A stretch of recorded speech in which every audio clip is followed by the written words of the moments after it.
Good evening, everybody. Today is Tuesday, July 14th. The time is 5:30 p.m. We're here for the regular session of the Coppell City Council. We do have a quorum present, so I'm calling the meeting to order. This is going to be a little bit different type of meeting because we're going to have an official City Council meeting first. We're going to break into work session after that. Then we're going to move downstairs for the rest of the City Council meeting and finish up with an executive session after that. So little out of sequence, but thought it was better to do the presentations up here in this conference room. Item number 2 is, we're going to be focusing on financial strategy. We have several sessions on that tonight. And our item A is our citizens' appearance. We did not have anybody signed up to speak, so we'll move into our service organizations request. Bijou, did you have a... Yeah, a question. I know last year we did a workshop for the service organizations. I'm concerned that we won't have enough time to ask questions to these service organizations asking for new funding. Do you think we have enough time today? Because we are doing this all in a council session. Well, actually, we're doing it, we have 2 hours to go till the actual city council meeting, so yes, I think we have enough. Our option was to have another meeting last night, which we saw as being very short. We just combined it in tonight's meeting, because our agenda on the regular council meeting tonight is very short. Did the council make that decision, or who made the decision? I did with Mike's recommendation. Decided that you guys would rather not have a meeting last night and combine into one tonight. Well, I think everyone here is going to be so efficient in their presentations that we're going to be amazed. So Mayor, I look forward to it. Kevin. just a quick, to your point, if there's deliberation or discussion that needs to happen, we can always do that after the regular session, maybe before or after the executive session. Is that correct? Absolutely. No, the reason I asked was last 2 council sessions we passed midnight here. Remember? Oh, yes, sir. I'm aware. So I didn't want to go that further today. That's why I wanted to make sure that we have enough time to ask questions to service organizations. Especially we have a bunch of new service organizations requesting money. I appreciate you not wanting us to go past midnight. So we've got each of the service organizations that's presenting tonight has been given some specific guidelines. They've got 5 minutes to make their presentation, and then that gives us 5 minutes to ask questions, which will give us about an hour for the service organizations. And then we'll move into the other 3 items that are supposed to be very short. 5 minutes asking question is very short.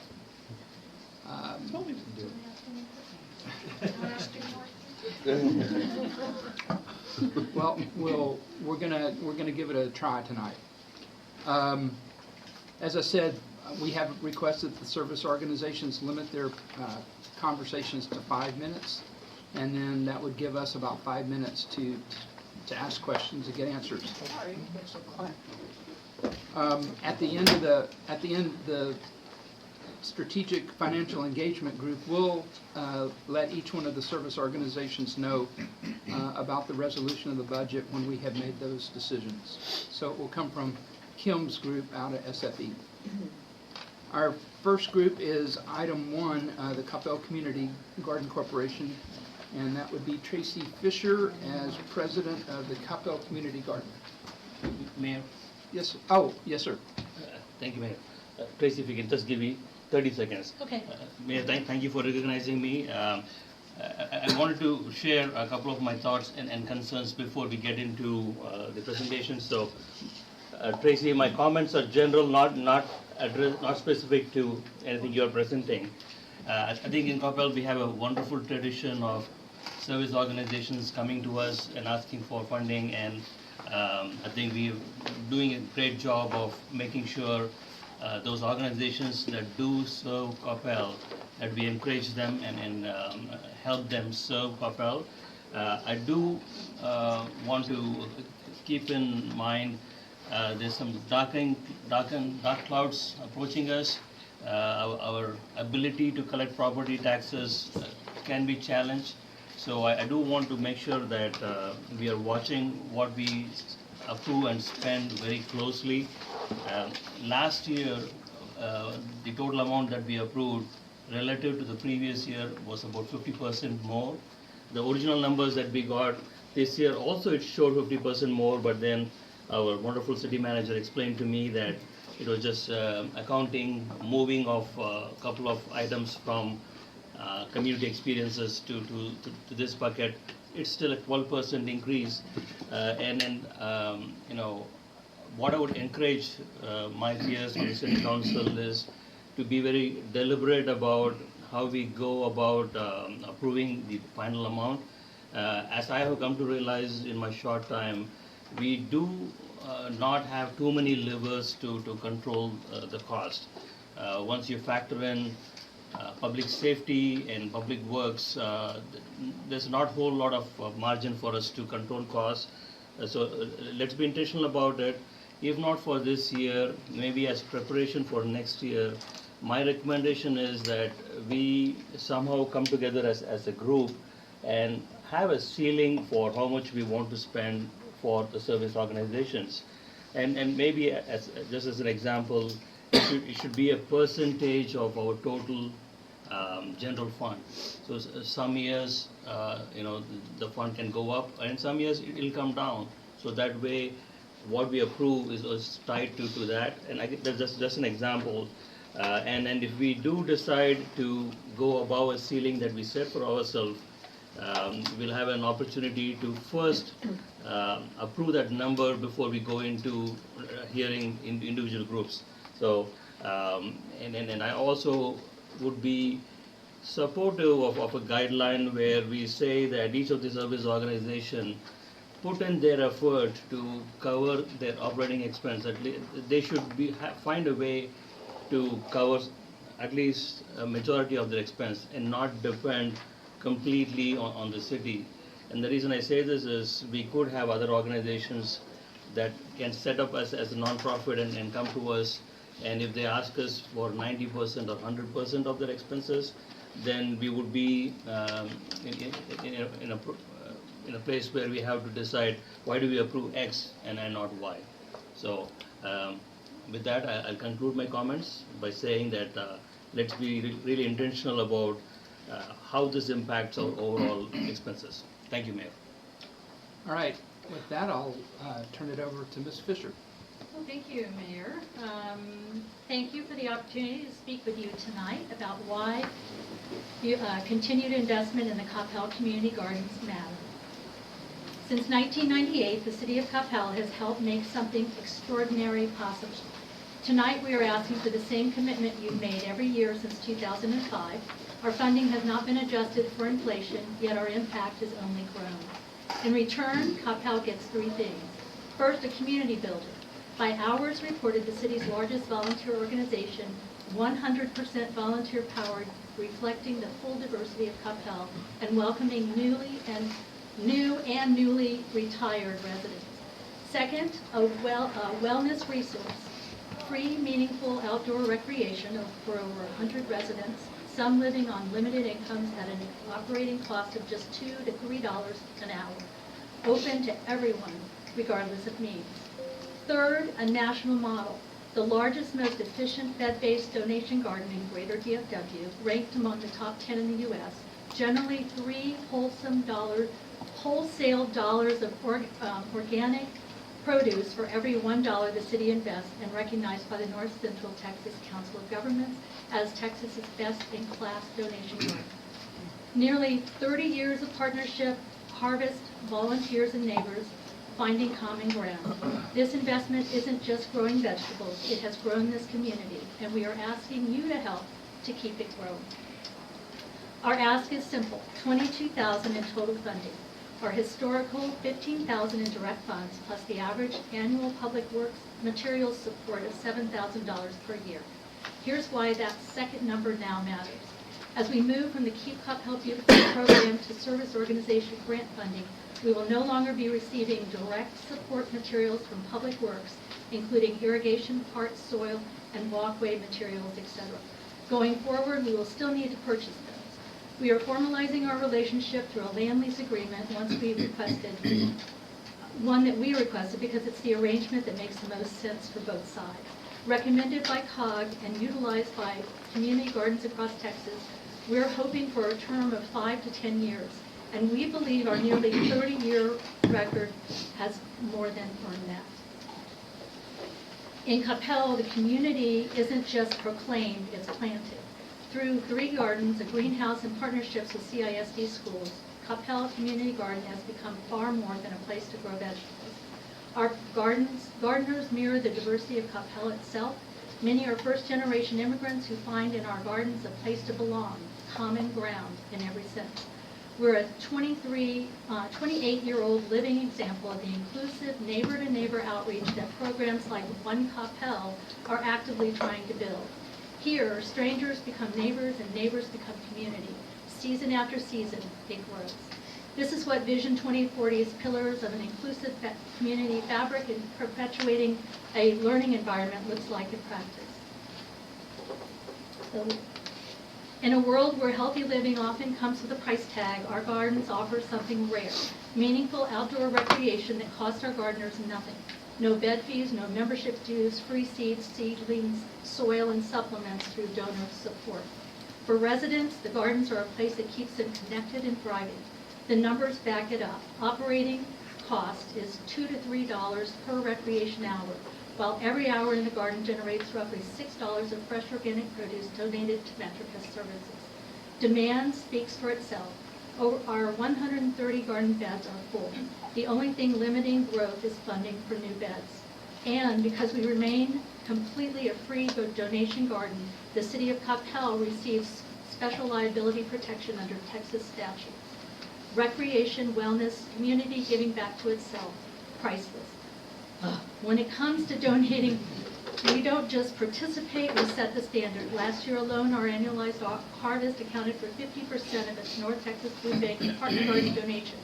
Our Coppell Community Gardens donate as much as the other 16 donation gardens in the region combined.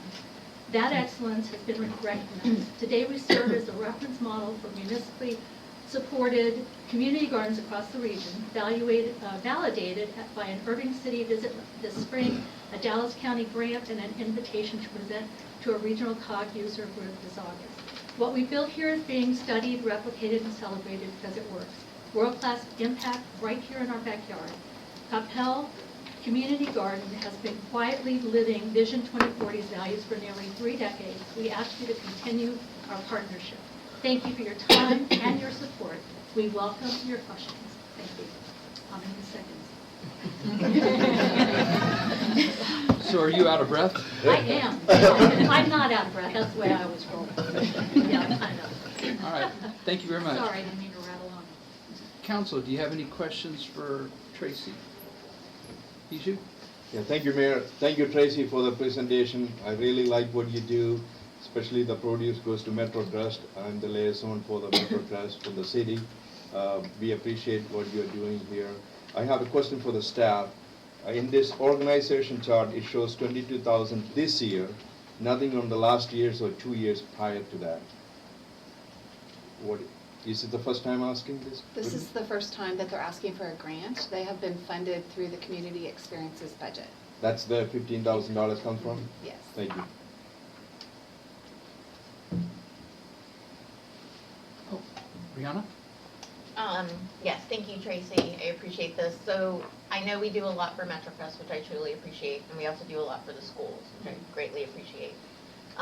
Is there any funding that comes from the schools or community gardens, one? And secondly, for MetroCrest, is there any funding from other cities? Great question. From the schools don't have money, honestly. Okay. I mean, I can attest to that. There's no Yep. money in the school. So we do what we can to support the schools. It's not a whole lot.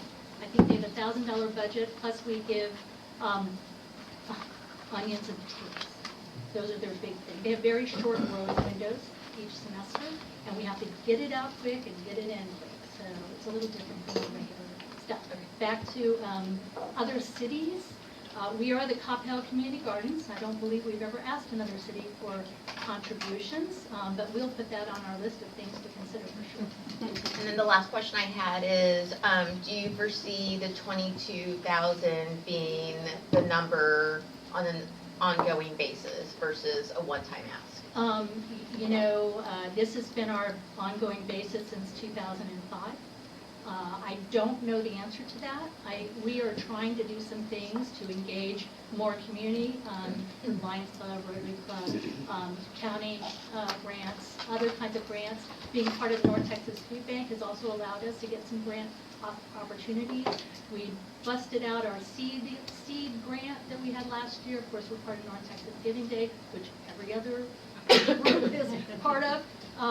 So I don't know the answer per se, but we are working hard to raise money because all the infrastructure, we just did a whole remodel for the pergola and the safety. A lot of it was safety this year, and we'll continue to do that kind of work. So all that infrastructure, all that building, it requires donations and support in that way. Thank you. Kevin? And we're aging. Did I say that? Kevin? I didn't have my hand up, but I will talk. No, Jim, well, maybe it was Don. Jim, Either one of you? You've got Jim and I Matt. saw Jim, and I had Ramesh. I thought I saw one of you two raise your hand. I'm sorry. Don set me up, sir. Jim, go ahead. Oh, thanks, Mayor. Thanks for that, Tracy. What a wonderful organization. So the reason you're coming to us for funds for the first time now is because of the split off? Yes. Okay. And when you reference the liability protection under state law, is that because you formed an actual entity, some type of 501c? We are a 501c3. We've been that since 2005. Well, there's specific Texas statutes related to community gardens. One Oh. related to if you are fee-free and you do certain actions, you basically are protected from any lawsuits by adults. And then another one related to donated produce and no product liability. Okay. So if we follow the rules in the two statutes, there's special protections for community gardens under the Texas. And we have laws. 1 minute left for questions. Awesome, okay. And so the entity would be the contracting party on the land lease? Yes. Okay, thank you. Ramesh? Thank you, Mayor. Tracy, thanks for the presentation. Huge fan of everything that you guys do. I know during the volunteer event, your group likes to brag that you have the most volunteer hours, much to the chagrin of other groups. Not even reporting them all, you know? My question is, have you guys considered corporate sponsors? We do have some wonderful Coppell-based businesses. Is that something that you're thinking about? Can you give me an update on where you are? Yeah, we have a lot of corporate sponsors. Celanese, we have corporations that come in and they give money for certain projects. Typically, it's gardens. They also come in work days. They have work days.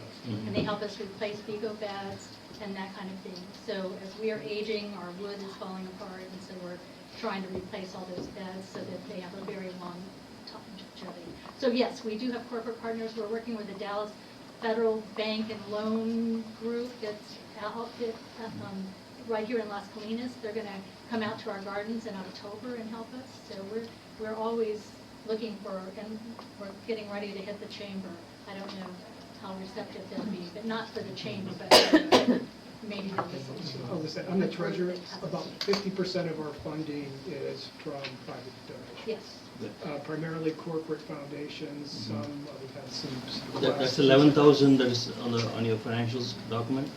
There's $11,025 that is listed as donation grants that is not part of the city of Coppell. Yeah. And that's what we budget. It's very lumpy. We've gotten some requests that are significant. So if you look at our fundraising, it jumps around. But if you look over the last 5 years, just about 50% of our funds have been from donors. And our donors fund the infrastructure. So if you're going to build our infrastructure today, it'll be about $300,000 of infrastructure. All of that's been funded by donors and becomes property of the city upon installation. Thank you. Thank you. Thank you for sitting down. Thank you very much. Thank you. Okay, next is the Coppell Farmers Market Association. Ms. Amanda Austin. Excuse me.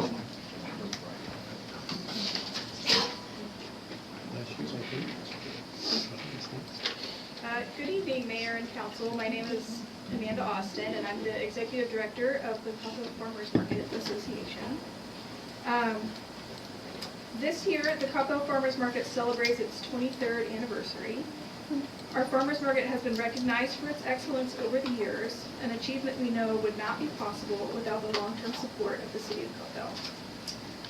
We are grateful for both the city's financial contributions, which have allowed us to fund staff salaries and cover operating necessities, and its in-kind contributions, the pavilion, the park, and facilities maintenance, which we're so lucky to be able to use.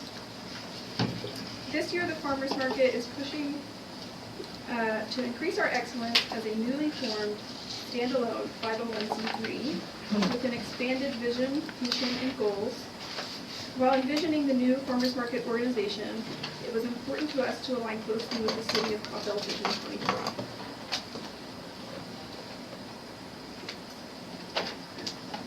During strategic planning, we identified 2 Vision 2040 pillars to align with. The first being Pillar 2, foster an inclusive community fabric and the unique Coppell experience. Of course, we especially align with the city's goal to build community by combining recreation and food to create shared experiences. We support the health and happiness of community members by improving access to healthy foods and providing a safe and welcoming gathering place for all. More than 2,000 community members from across North Texas connect at the market each week. Our customers and vendors represent a multicultural, integrated fabric of the Coppell community. Placer AI and independent survey data support our claim that the market is a critical community hub. The market was visited 6.6 thousand times in May and June. 30% of those visitors reside in Coppell. And when we surveyed customers last year, the data showed that 40% of shoppers reside in Coppell. You can see from this map that customers come from all over the Metroplex to shop at our market.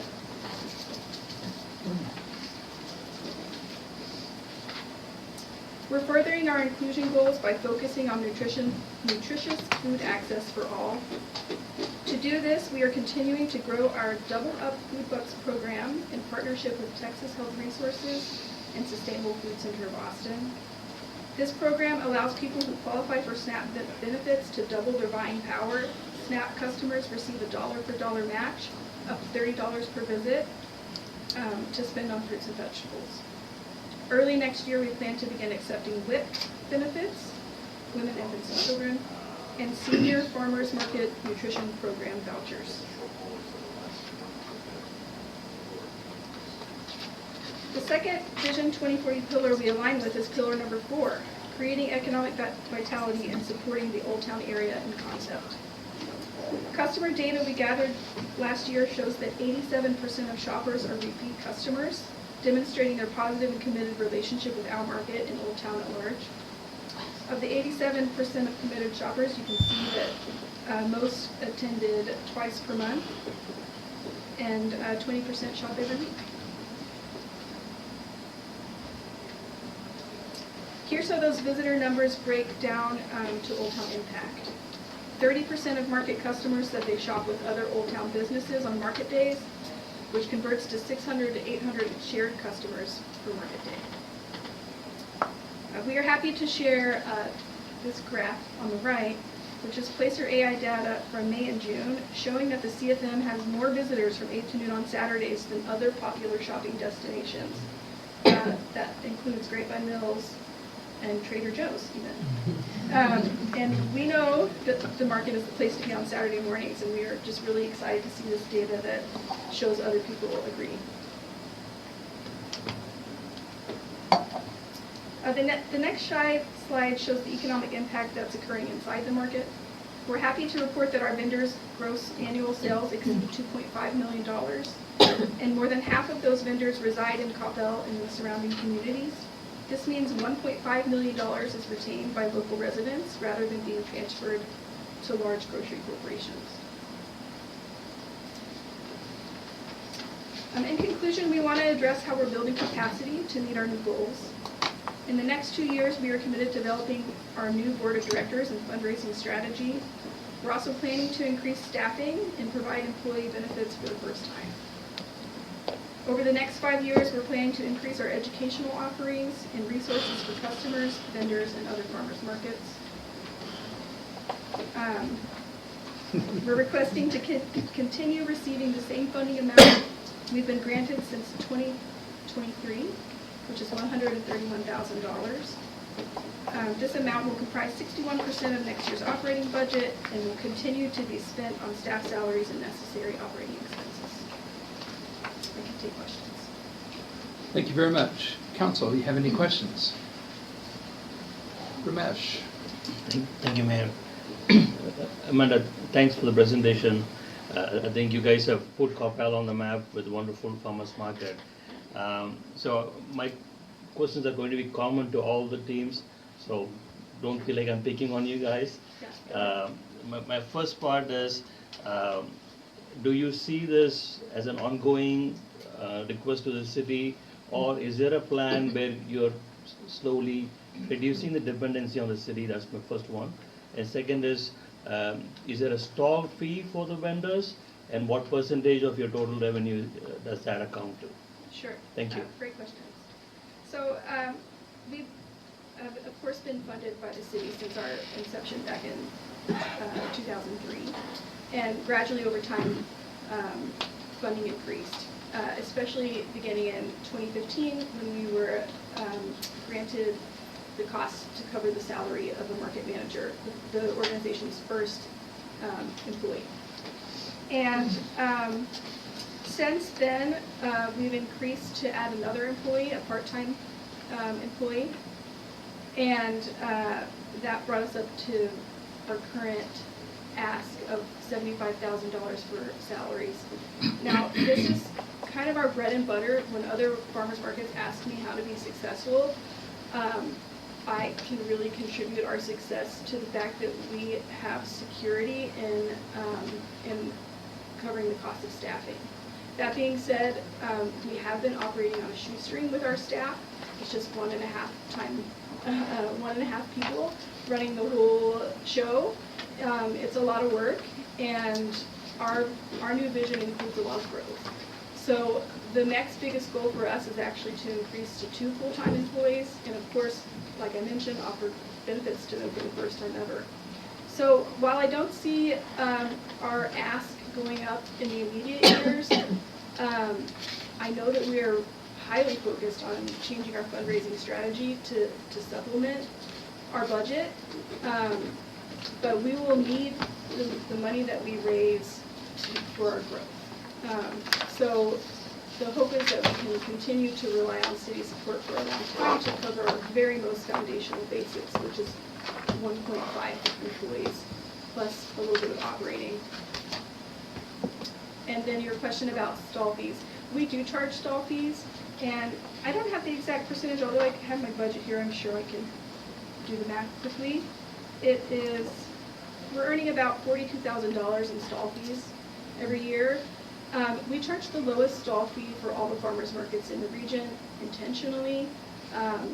We try to make participation easy, so that's one of the ways we can reduce the barriers for participation.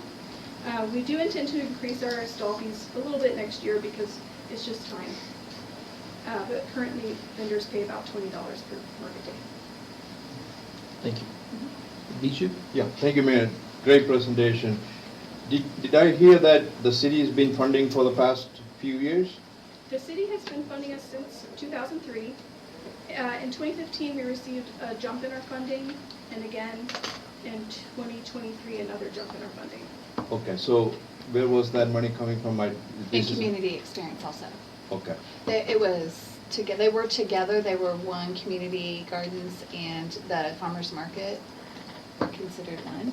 Yes. And they have created their own nonprofits. Okay, so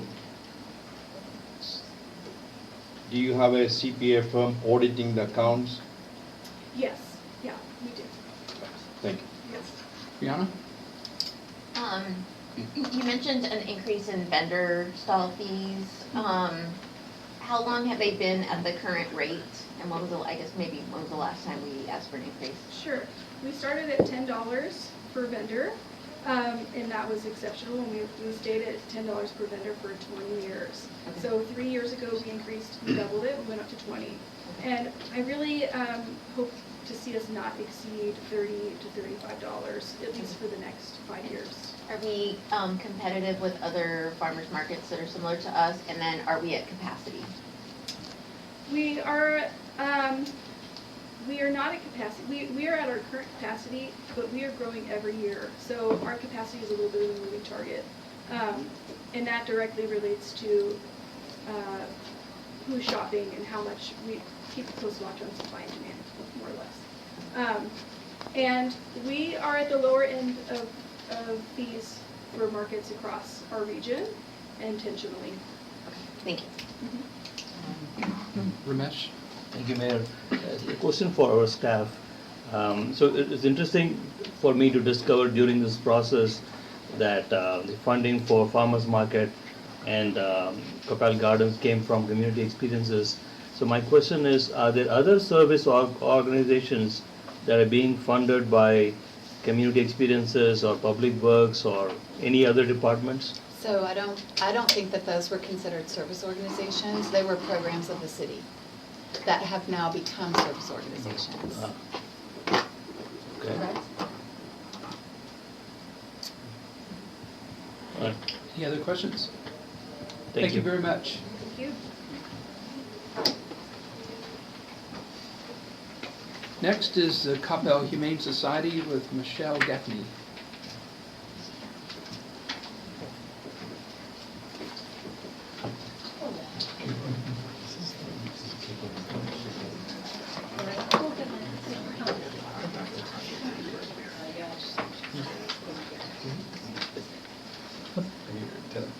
Okay, hi, I'm Michelle Gaffney. I'm here representing Coppell Humane Society.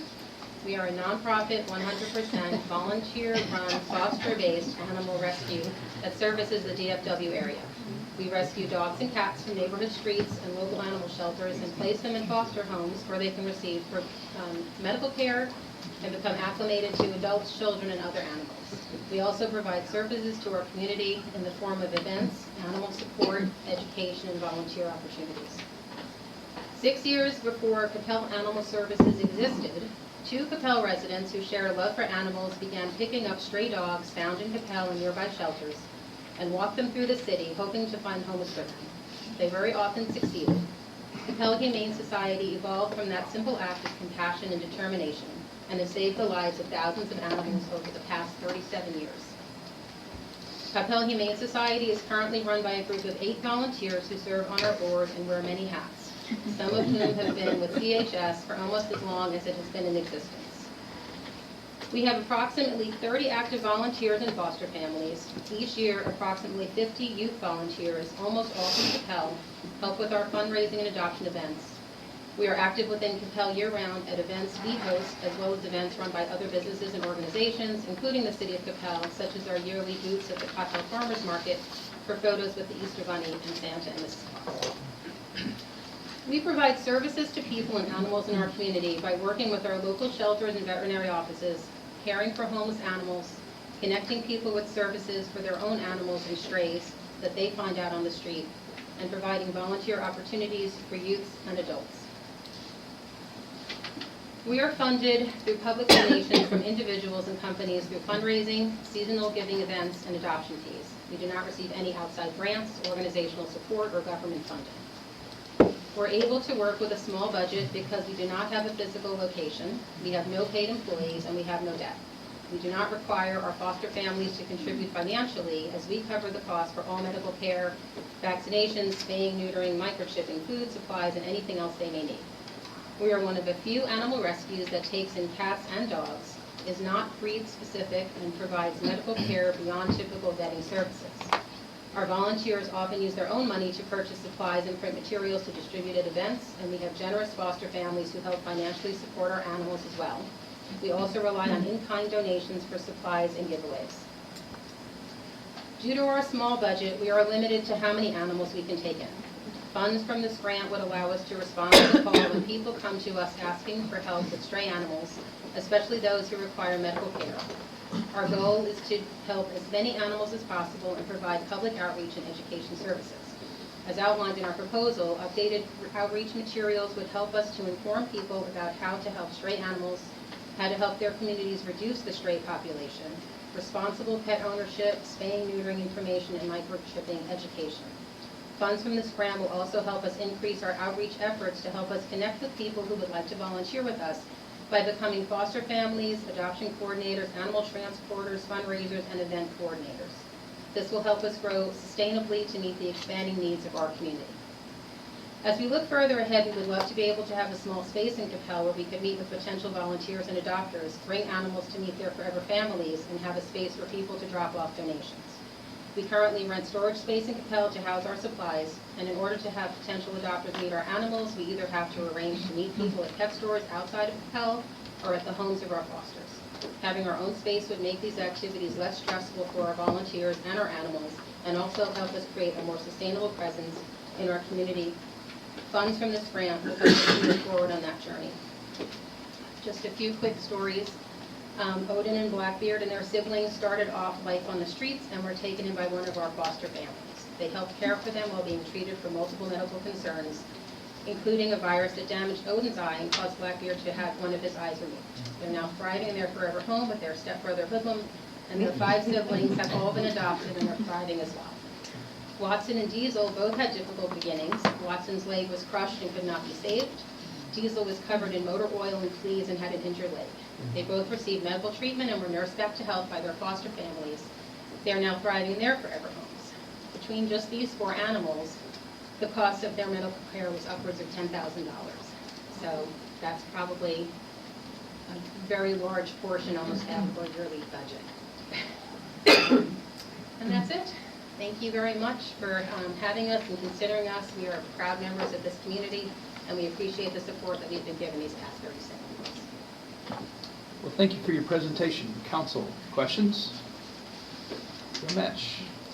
Thank you, Mayor. Michelle, thanks for the presentation. All the pictures of the dogs, being a dog dad, you had me with those pictures. Can never put a price to the service you're providing. However, we do have to put a price to your ask here. So in the last 2 years, your organization has been able to raise about $40,000, and I'm seeing that your projected budget is approximately $40,000. So what has changed? If you were able to raise before, why are you not able to do now? Why this ask for $13,500? First question, and second, is this going to be an ongoing thing or is it a one-time ask? Do you want to speak to that, Treasurer? A couple of things. My name is Bob Reynolds. I'm the treasurer for the group. The 40,000 varies, number one, and it is all volunteer. A big portion of that comes through North Texas Giving Day and just donations throughout the year. We do have some people who donate monthly, but that fluctuates wildly. And as Michelle pointed out, we've had animals that have come in with unforeseen medical. And so it's not our ability to fundraise as much as the expense side has gone crazy every now and then.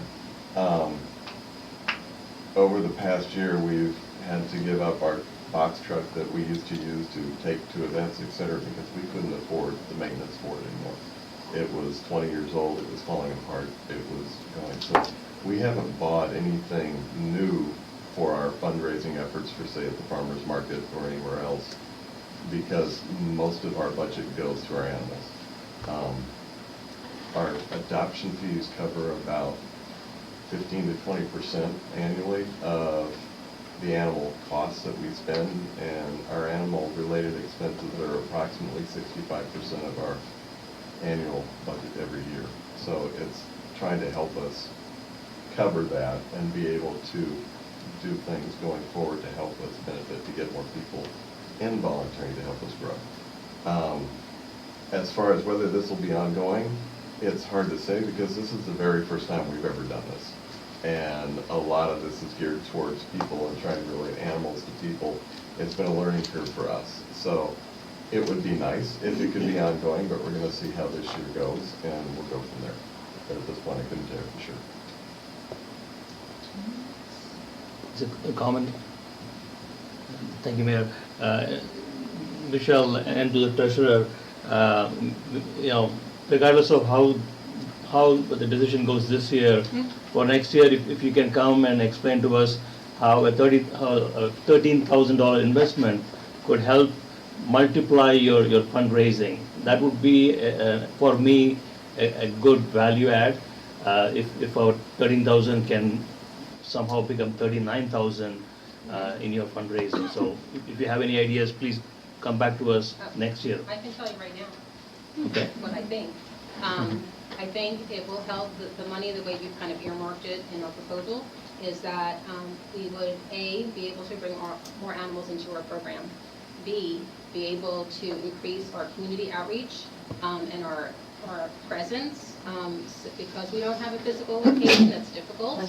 So in order to do that, we have to be able to find people to help us do that, right, to raise our voice. And so I think with this increase, we'll be able to create the type of materials and events that we need to help let people know who we are and bring more people in. And in turn, hopefully that will increase our fundraising efforts and our presence in the community and the surrounding communities that will then help us grow in that sense and increase fundraising efforts and hopefully just grow from that alone. So we're hoping that that's what this will help us do as well.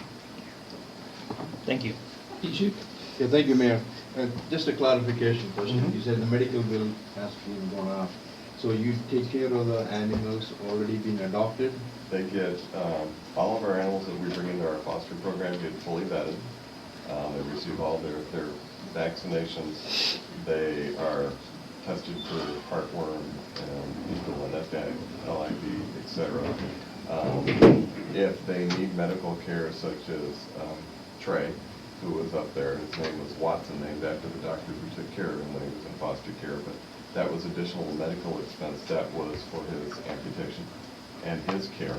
So all of that is our expense. None of that goes back to the foster, they just pay a flat fee. So, you know, right now, a lot of our funding goes, that we bring in goes towards our animal care, and our overhead that we have reduces how much we're able to do. And so when that expense gets too high and our cash basically goes down to a certain level, we have to stop intake of animals. And we can no longer, you know, bring in new animals until we can raise money again to bring it back up. Thank you.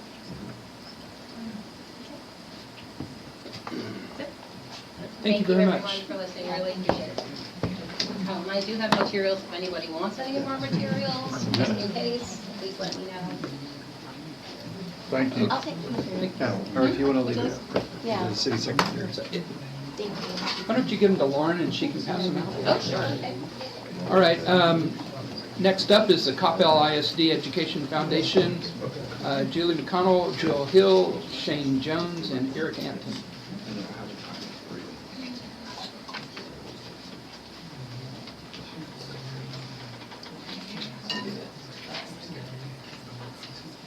Good evening, everyone, and thank you for your time.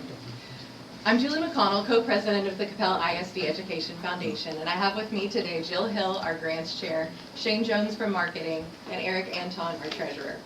CEF was founded 26 years ago by a group of community leaders who recognized CISD's need for additional financial support. Since our inception, we've given over $1.5 million back to the district, aligning with our mission of enhancing and enriching teaching and inspiring learning. The city of Coppell is known across the Metroplex for its schools. That reputation is one of the major reasons families move here, and it's built into our property values. The Ed Foundation is how this community invests directly in protecting that. And tonight we'll show you why a city investment in CEF is one of the highest return education dollars Coppell can spend. Even with an incredibly strong education system, our schools are not immune from the funding crisis facing Texas public schools. 3 of the biggest financial impacts come from recapture, which pulls millions of Coppell taxpayer dollars away from our schools, astronomical inflation without a meaningful increase to the basic allotment, and unfunded legislative mandates that require certain services and programs without providing funding to execute them. CISD has proactively worked to cut millions in expenses over the past few years, but even so, our schools really do feel the impact of these funding gaps. CEF is able to lessen that impact because every dollar donated stays right here in CISD to directly benefit classrooms. One of the best examples of that is our flagship program called Give for Grants. Since 2000, this program has brought to life innovative ideas to enhance classrooms across all grade levels. The program works like this. Teachers submit a detailed grant proposal. After several levels of approval, their grants enter community funding. Donors can support a specific grant or donate to the general grants fund. After community funding, CEF steps in to fill gaps with the goal to fully fund all grants if possible. Once the financial piece is settled, we celebrate with Grant Patrol, where we go from campus to campus, surprising teachers with their grant awards. This program means a lot to our teachers, and it's a tangible way for our community donors to make an immediate and significant impact in the classrooms. So we are here today asking for $61,000 in committed funding to support our Give for Grants program in the 26-27 school year. With next year's grant projections, that money represents what we estimate the CEF contribution would be. 100% of this money goes directly into classrooms. None of it is held back for overhead. It also helps us meet the real growing demand in the grants program that we expect to see continue. Finally, this funding would help CEF add capacity so that we can not only continue to fulfill our grants, but also implement new programs to support teachers and students in our schools. This slide shows a snapshot of our grants funding for the past several years, reflecting the significant growth trends we've seen. Our goal is always to fully fund all grants if possible, but as you can see, that lift is getting heavier. At the same time, our classroom needs continue to grow as the funding crisis tightens budgets year by year. Our need for city investment is highest in the upcoming 3 to 5 year window. We expect that our ask of the city would decrease proportionally as our community and corporate giving grows in alignment with our fundraising strategy. Additionally, our grants program does not guarantee that we always fully fund every grant, which gives us the ability to be flexible as funding sources fluctuate. So if you choose to invest with us, here's a look at the types of things that the money would deliver. Last year, CEF funded 45 grants reaching all campus levels. At CHS, we funded a student-run coffee shop that taught life and job skills to learners with disabilities. Several elementary schools applied for grants that we helped fund for STEAM classrooms to provide kid-safe equipment for engineering projects. At CMS East, a grant allowed science and social studies teachers to team up and connect concepts through tactile learning experiences. Although our grants program reaches all CISD campuses, you'll notice that the ones highlighted here are specifically within 75019. We believe that the success of CISD as a whole positively impacts the city of Coppell, but we understand that you may have other considerations when awarding this grant. So if we are fortunate enough to receive funding, we can certainly accommodate if the city needs to earmark the funds for schools simply within the city of Coppell itself. With all the information we've heard so far, why does it make sense for the City of Coppell to award funding to the Education Foundation? In its simplicity, we directly align with two Vision 2040 pillars: perpetuate a learning environment and foster an inclusive community fabric. In addition, we help to contribute to the community for a lifetime that Coppell is striving to achieve. According to the Stanford Institute for Economic Policy Research, municipal and local investment in K-12 public education functions as a premier catalyst in productivity, property value appreciation, and long-term fiscal sustainability. All of these outputs relate to ways that this investment will help drive all 2040 pillars in one way or another. Let's help our local dollars to further our city's appeal in North Texas. We'd be honored to begin a partnership with the City of Coppell. Thank you for your time, and we're happy to take any questions. Thank you very much. Council, any questions? Don? Thanks. Can you go over the black box again of the $61,000, where that number came from, how you derived that number? I think you sort of spoke to it, but can you go over that again? Yes, so that is an estimate of about half of our projected next academic year grant proposal. So we estimate that we're going to have about $123,000 in asks next year. And so our estimate is that $61,000 would represent what CEF would typically step in to cover after the community funding phase, just kind of based on our previous trends. History. Yeah. So if there was this grant, CEF doesn't spend the $61,000 to fill the gap. So what, I guess, ultimately does CEF do with that $61,000? Where does it go? Where does it go next? So the freed up operating funds would be invested into the priorities that our stakeholders identified. We recently, in the spring, underwent kind of a strategic research project where we interviewed and surveyed folks from across the district and community members as well. So we would be looking at expanding our teacher support and recognition, growing structured volunteer engagement on campuses, strengthening our fundraising capacity and endowment so we're more financially sustainable, and increasing community awareness of CEF's impact. In other words, your funding would secure our flagship Give for Grants program while allowing us to build a stronger organization and serve in other ways. Okay, thanks. And one other question, if I remember, so y'all have not had any grant from the city before, is that correct? Correct. This is new and everything. So just curiously, so what prompted, I know the board changes from time to time, new ideas and everything, but sort of what prompted the idea to actually come to the city this time? Yeah, I mean, you know, we are, in general, we want to be out in the community in every way possible. And we're looking at, you know, fundraising opportunities as well as stronger partnerships in all the areas that makes Coppell Coppell. So, I mean, I guess, you know, that's the answer. Okay. Yeah, and also I think just as we look at funding, right, I mean, I think we've heard several people in the room tonight, not just us, talk about funding for public schools and how that's really, there's a huge gap to be filled, right? And so CEF that's why we exist, right? We exist so that we can fill those gaps. That gap is only growing, and so we see opportunities to be able to support the district in different ways if we can kind of free up some of that capacity. Okay, thanks. Brianna? Can we go back, thank y'all for your presentation. Can we go back to the slide that has the number, the 123, yeah, there. Okay, so 25, just to look at 25-26, was 107,374 the actual amount awarded, or was that the ask? That was the amount that we awarded. That was the amount awarded. Did the ask go above 107, or were you able to meet all the requests? We were able to meet all of the requests this past year. And then I guess here's my question is, so now you're projecting 123,000, asking the city for 61,000, but you were able to give 107 last year. So why would we not be building on 107? So I don't know where the funding came from 107, so. Right, so it's a combination of CEF operating budget. We set aside, we kind of have to estimate when we set our budget every year, how much we think that we're going to need to chip in to be able to fully fund, you know, just based on the past year's trends and things like that. And so then we obviously get, you know, a varying amount from community support during the community funding phase. We've really, you know, emphasized a lot of social media and things like that to get the attention of the community, and we've seen that reap rewards for sure. But that's a varying amount that can go up or down depending on the community's ability to give in other areas that they're giving in already. We also see, you know, some campus partnerships as part of our community funding. We reach out to PTOs and other campus organizations. So those are the three main kind of pillars of that funding, if that makes sense. Okay, thank you. And I would say the community funding has been kind of steady over the last 2 years. So Yeah. while we see the requests go up, the community funding kind of sits around that 50, 60 max level. Awesome, thank you. Ramesh? Thank you, Mayor. The question that Brianna asked was wonderful. That's one of the questions I had. Thank you for asking. Great presentation. You know, I think everyone here agrees that public education is really important, and we understand that you're underfunded.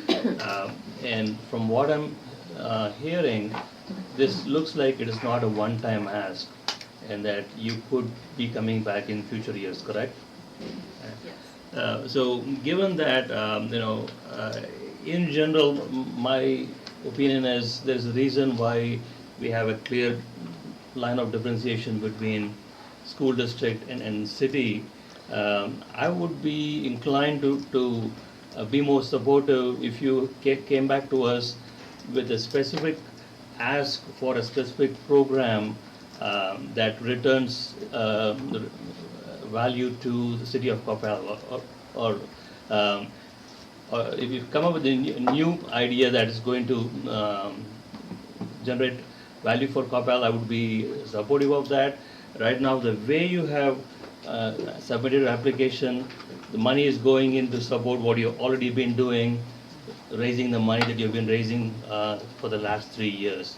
So maybe, you know, regardless of what happens this year, for next year, if you can come back and tell us the specific things that you plan to do with the money from the city and how we can measure those return on the investment, that would help me a lot in the future years. Thank you. Bijou. Thank you, Mayor. Great presentation. I still have my son going to the 9th grade next year, so thank you for everything you are doing. From 107 number from last year, maybe you already said this, I didn't hear. How much did you raise from the community? I think it was Last year, 55. 56,000. Okay, so if you still get 55,000, you're asking 61 from the city. So where is the gap? I mean, where are you not getting from? You mean the gap to fill the difference 100 between the out of the 123 and the 123. 111-ish? Right. That would either come from partnerships with like campus PTOs or additional funds that we would have to come up with out of our operating budget if the 123 holds and we have the 61 from the city and the community isn't able to fulfill the rest based on economic variances. We would still have to come up with that from either campus partnerships or somewhere else in our operating budget. Thank you. And of course, if we don't receive this funding, we are currently planning to use our current operating budget for this. But if we do receive the funding, we were planning to do some of those more experimental projects with our operating budget that we were planning to save. And you know, in previous years, the past few years, I've only been involved in the organization for one academic year, but we were able to meet all grant requests, right? And so it may just come to pass that because of the environment that we are all in now and increasing competition, that we're not able to do that, right? And so we would try to do that with, you know, everything that we have. But if that's not possible, then we would have to figure out, you know, how to partially fund grants or, you know, a more rigorous, you know, application process or something like that. Thank you. Thank you very much. Appreciate your time. Thank you. Okay, next up is the Coppell Community Chorale, Bethany Hens, Lori Young, and Andy Greco.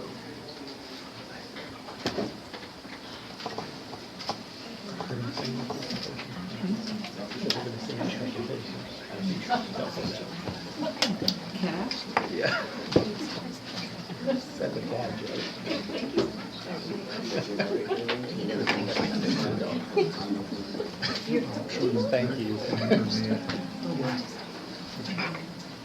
Hello, thank you. I'd rather be singing to you right now than talking, but I'm going to do my best. We have been in the city for at least 40 years, which we'll talk about, so I'm going to do the best I can to go through this quickly. We are a member-led, member-run arts organization with a mission statement you can clearly read. So I'll move on. We have goals to sustain what we're already doing. Since we've moved into the Art Center, our program has not just expanded, but exploded with how many people we serve and how many programs we can fulfill and sustain.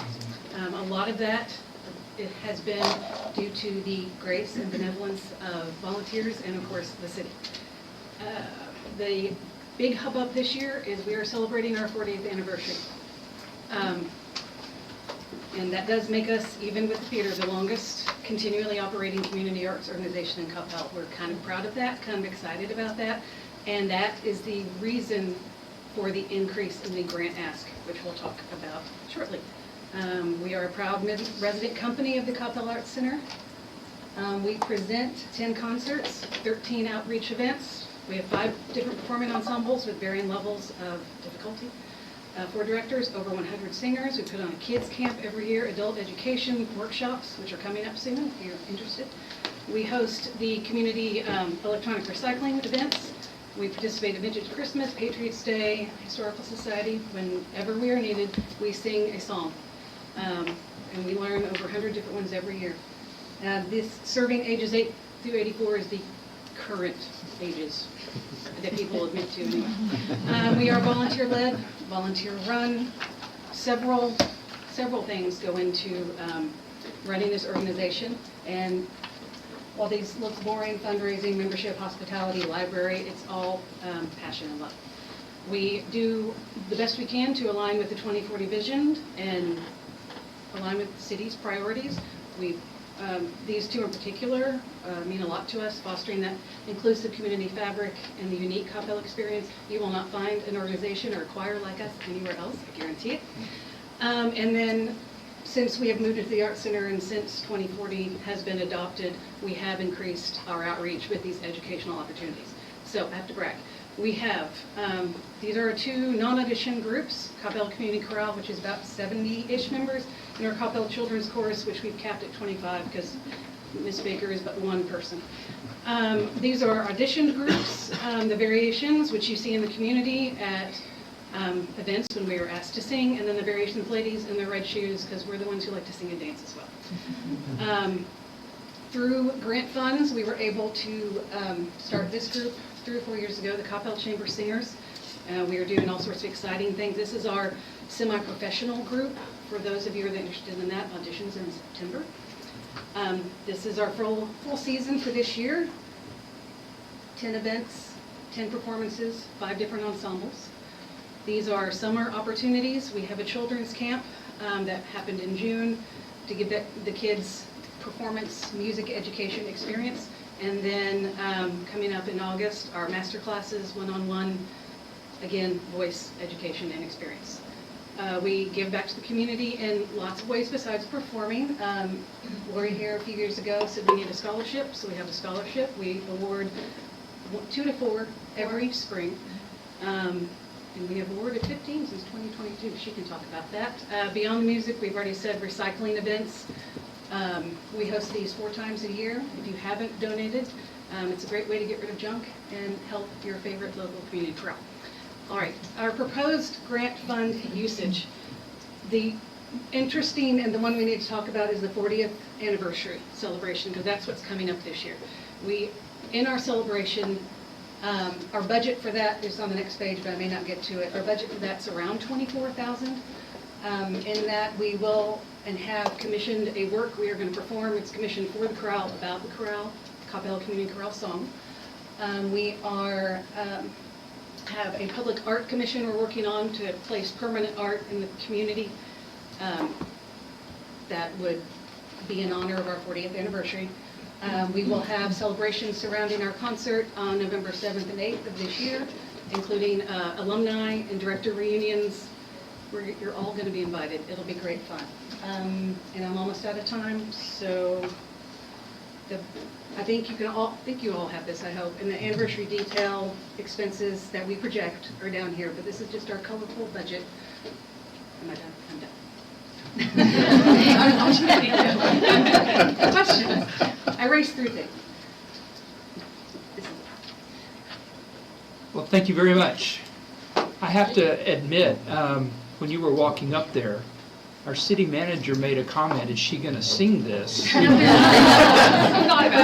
then you got up there and said, should I be singing it? So he was sitting over here and he's hiding right now. Next time I'll bring lyric sheets and we can all sing along. All right. Any questions, council? Ramesh. Thank you, Mayor. Thanks for the presentation. I understand that you have the 40th anniversary, and so you asked for an increase from the usual 13,000 to 25,000. So is this a one-time ask?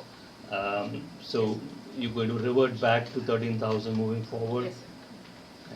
We view this as an opportunity to celebrate what we've done, celebrate Coppell, celebrate the Arts Center, promote ourselves obviously a little bit. You have 5 resident companies in the Arts Center, and this is a way to shine light not just on us, but on what Coppell has to offer, and all the resident companies. One of the other things I forgot to mention, I'm going to use a second to answer your question. In part of this celebration, we will also be curating a historical exhibit about the chorale. So dating back from yesteryear of 1986, and we will have the entire lobby historical artifact exhibit, we're calling it. So that will go on for a month as well. And to your point, it's a one-time ask, but for a lasting impact. The things like the commissioned work and the commissioned sculpture, for example, will last in the community for a while. For those of you who are unfamiliar with how the inner workings of a commissioned choral piece works, the composer will then be able to license that to other groups, but forever at the top it will say commissioned world premiere for the Coppell Community Chorale. So that's a very cool impact that will last beyond this as well. And who will own the IP to that? We will. I mean, it would be our piece. It'll be our piece, but the composer can sell it because he wrote it. Mm-hmm. He can sell it. We don't get funds from that, but we will forever have it. So the city invests, but the IP is not with the city? Well, it's not, it's the actual the sheet music. We will have that, and we'll have our name no matter where it goes, so it'll be whoever wants to perform We don't it. receive funds from sales No, if he we don't sells receive it. royalties. It's not anything like that. It sounds like he owns it and we have a license back to use it. That's what I'm hearing as an IP That's attorney. probably That's the correct. easiest way to I work out. definitely, Yeah. yeah. If I could write music myself, it would be different. Yeah, he wrote it, so he owns it. But I mean, once But we, we're once we paying have for the it. piece, we're able to perform it whenever we want to. Right. We don't have to license it or anything like that anytime in the future. I don't want to go down too big of a rabbit hole, but the one thing that stood out was your electronic recycling. I participated quite heavily this year, and thank you very much. How much do you make from that? It really depends on the season and what goes on, how people are feeling. The weather has a lot to do with it. Typically on a good one, we'll make about a couple $1,000s. Wow. So That's a really good one. that's it. Yeah, I would say probably about 1,500 to 2,000. Okay, thank you. And that's for each individual event that we then host 4 times a year, so. Thank you very much. Any other questions? Well, thank you very much for your presentation.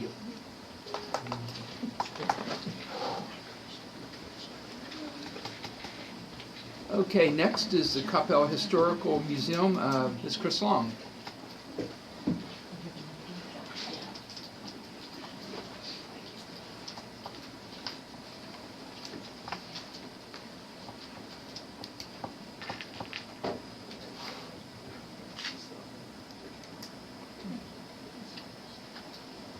Hello, thank you for allowing us to present this evening.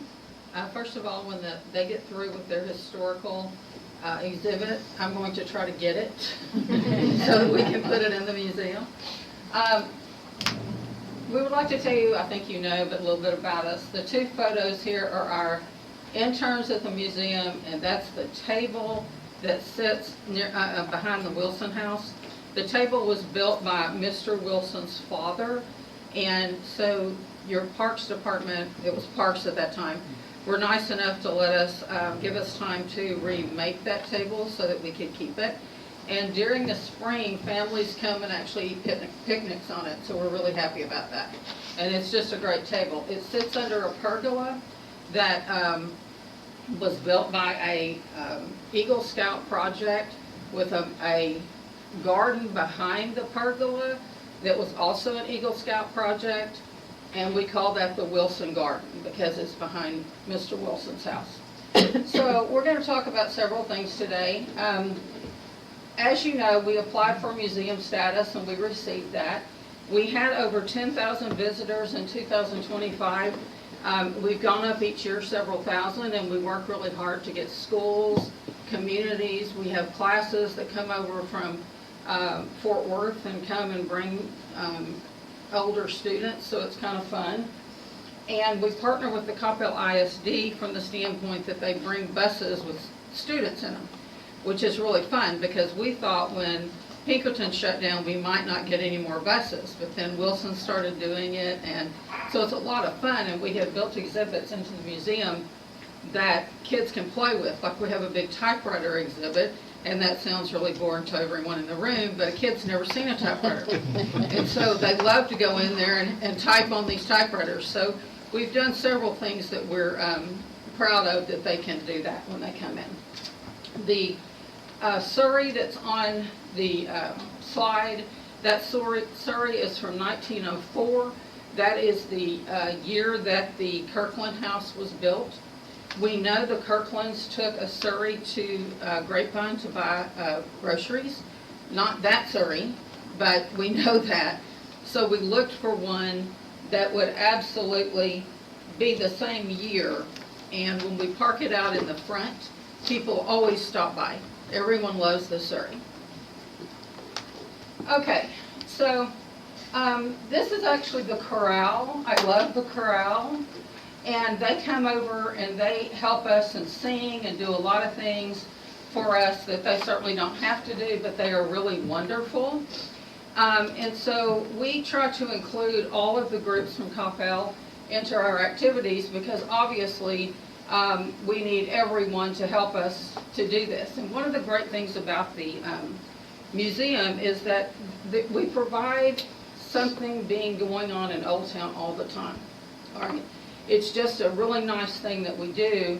And I'll give you an example. Like we had an ice cream social at the beginning of end of school year, and we had about 600 people in the park eating ice cream. And most of them were from the Old Town area. And so we provide something, you know, there's carnival music, there's all this other kind of stuff. Gideon, one of our interns, goes all the way to Plano to get this ice cream. I will be honest with you, and don't write this, I think that it tastes the same as any other ice cream, but it makes him really happy, okay? And so that's why he does it. So the grant funds that we have received in the past are for operations and events. And we still have 5 events to do this year. We have the end of summer ice cream social, which like I said had about 600 people. And then we have the Latin Festival, which is one of our bigger events. We have Scare on the Square, Veterans Day, and Vintage Christmas. So we still have 5 that we have to do before the end of the year. Okay. We are applying for grants in several areas. We are a member of Good Stack, and the reason that's important is that Good Stack sends you a list of grants based on the parameters you've given them to tell you what's out there that you can apply for. So far, we have applied about 15 grants. We have not heard back. It'll be towards the end of the year.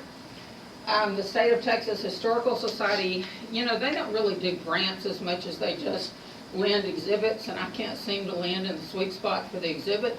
I tried to get, I tried to get the Smithsonian Institute, but we're too big. We weren't rural enough. So we are actively applying for grants. We also, I know I'm out of time, but we also have 3 different proposals out to corporations that I think 2 of the 3 will come through. It'll be about $5,000 to $10,000 each. The third one I'm not as optimistic about. So we are actively engaging in that as well. Sorry. Well, thank you very much. Council, any questions? Ramesh. Thank you, Mayor. Thank you for the wonderful presentation. I had a question. In the financial statement that you had submitted, last year your actuals was close to about 90,000. So you did get 135,000 last year from the city, but you only used 90,000. So that 45,000 is available for you to use this year? It's available and we're using it now. Okay, and on top of that, you still want the 135? I do, because it takes about $150,000 to run it each year. And I have been throwing in the difference each year, personally, to make sure that the numbers work. And this year, though, we've really stepped up the fundraising, and I feel pretty good about next year. I won't be up here asking for the same amount. I think a couple of things you said about the grants and corporate sponsorship that really encourages me, because right now it looks like about 80%, 85% of your budget is being covered by the city. And I'm hoping that'll change in the next few years. I think it will. The 2 corporations that are looking at, I would say their name, but then I realized the press was in the room. And so I don't think, I intended to say it, and then I thought, that's bad, it will end up in his paper. There's 2 of them that I have very close connections with, and I think those will come through. The third one is kind of a, it's a gamble. But we're doing that. We're doing the Good Stack is actually very interesting because it sends you a report every month. And it's based on parameters that you've given them. And then we decide from that what we can apply for and what we think we can do. So I don't think we're on the same track for next year. I do not. Thank you. Mm-hmm. Thank you. And my husband would like me to quit throwing in money.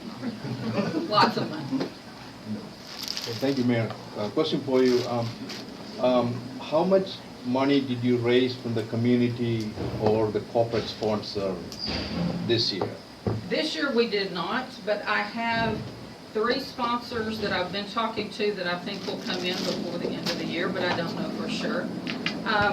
This year we also, just FYI, are working with the Historical Society to scan the archives into whatever you scan archives into.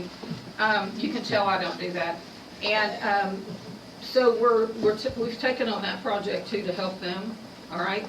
So what I think is gonna happen is we'll get the grants in. These grants, you'll get some of them, certain percentage. I have a grant writer out of Houston that's writing all the grants for us. So I feel pretty good that, you know, by next year when we're here, it will not be asking for that much money. So far, since the inception, no grants been awarded to? Except for me. I'm a heck of a grant giver. So you haven't received any funding, that's what I'm asking. No, but for me, I've given a lot of money. How much would you say? Oh, between the last 4 or 5 years, I've probably given $60,000. Okay. Because what I do is I go in and we have a budget for a event, and then I decide, and it's me that's deciding, that we want to do something additional to the event, but it's not in the budget. I give the money.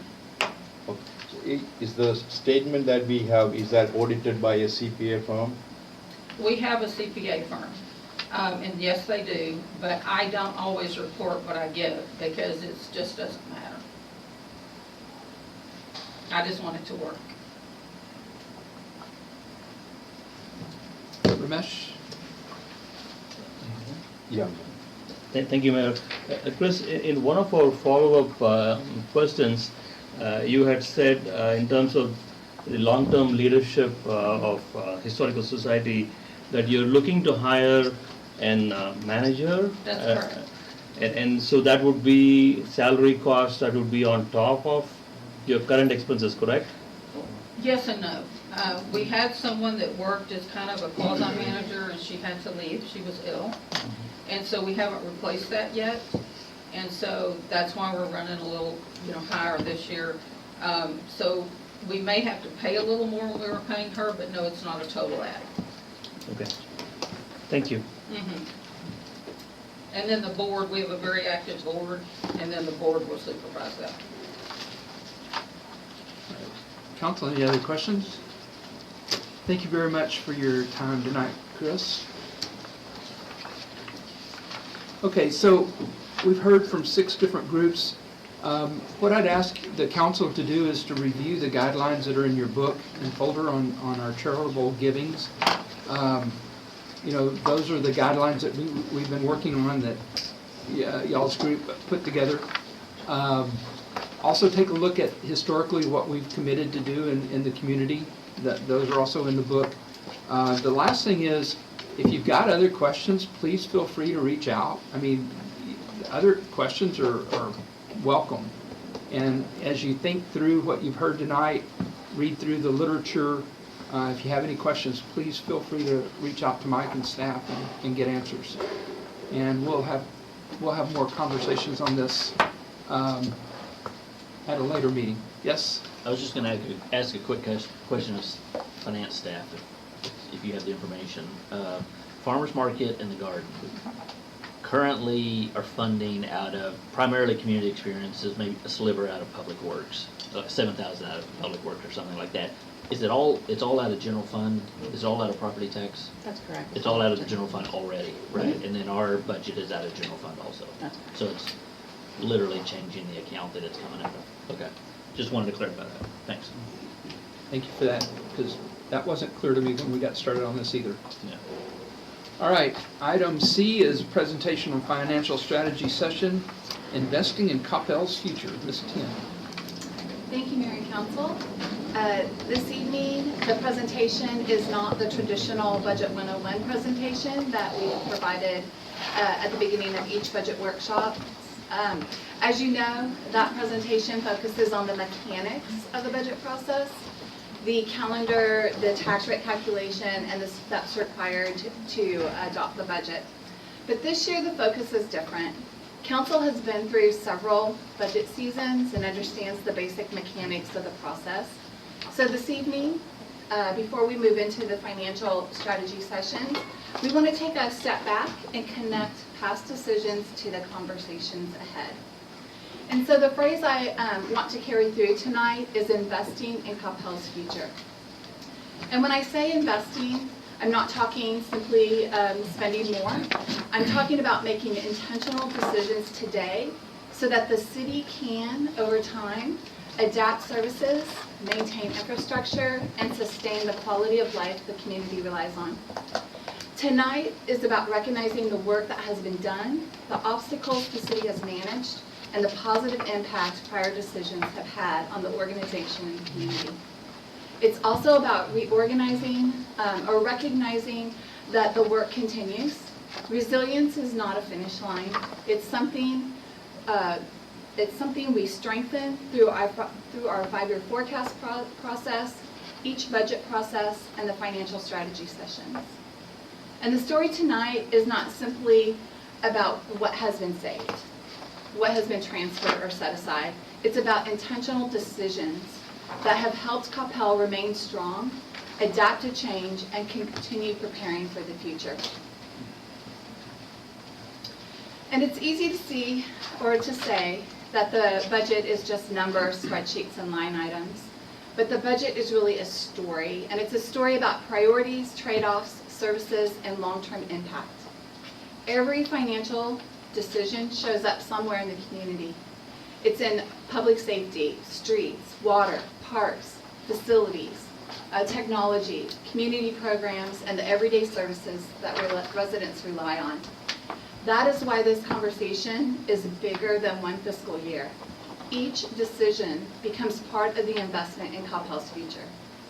That investment begins with Council's policy direction. And as the mayor shared at the town hall meetings, Council's role is to set policy direction, establish priorities, and provide feedback on the what. And that is the service expectations. It's the community's priorities that guide staff's work. Staff's role is to develop the how.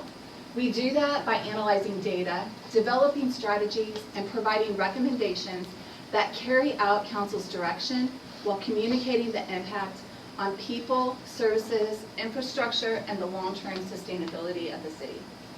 The financial strategy sessions are where those pieces come together in a meaningful way. One of the most important messages tonight is that the budget year is one point in a much larger or longer financial story. The decisions made in 1 year can either strengthen future flexibility or can limit it. They can reduce future pressure or create future pressure.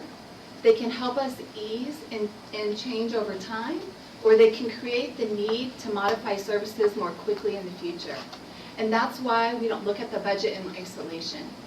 We use the 5-year forecast, we use capital planning, fund balance analysis, replacement schedules, revenue assumptions, and service level conversations. And these help us identify issues early, evaluate assumptions, and develop strategies before challenges become immediate problems. That is a key part of investing in Coppell's future. And that long-term view really does matter because our environment is continually changing. Over the last several years, the city has managed financial and operational challenges while continuing to serve the community. We have managed legislative limits, sales tax uncertainty, inflation and rising costs, aging infrastructure, technology changes, and cybersecurity expectations, as well as workforce challenges. The important point is not simply that these obstacles exist. The important point is that Coppell has worked to address them through strategy rather than reaction. That is what resilience looks like in practice, choosing strategy over reaction. So how has the city responded? And one of the clearest examples is our approach to revenue budgeting. For sales tax, we continue to budget as if the Rule 3.334 is in effect. That means we're not building the ongoing operating budget around revenues that may be uncertain. We also budget interest income conservatively due to the uncertainty in the broader economic environment and its potential impact on interest rates. When actual revenues exceed those conservative assumptions, the city does not automatically treat the additional revenue as ongoing capacity. Instead, we evaluate how those revenues can be used strategically, especially for one-time needs and to support future sustainability. And that distinction matters. An increase in fund balance does not mean the city has new permanent money. It means the city chose not to spend uncertain revenue on ongoing costs and instead preserved it for one-time or future-focused needs.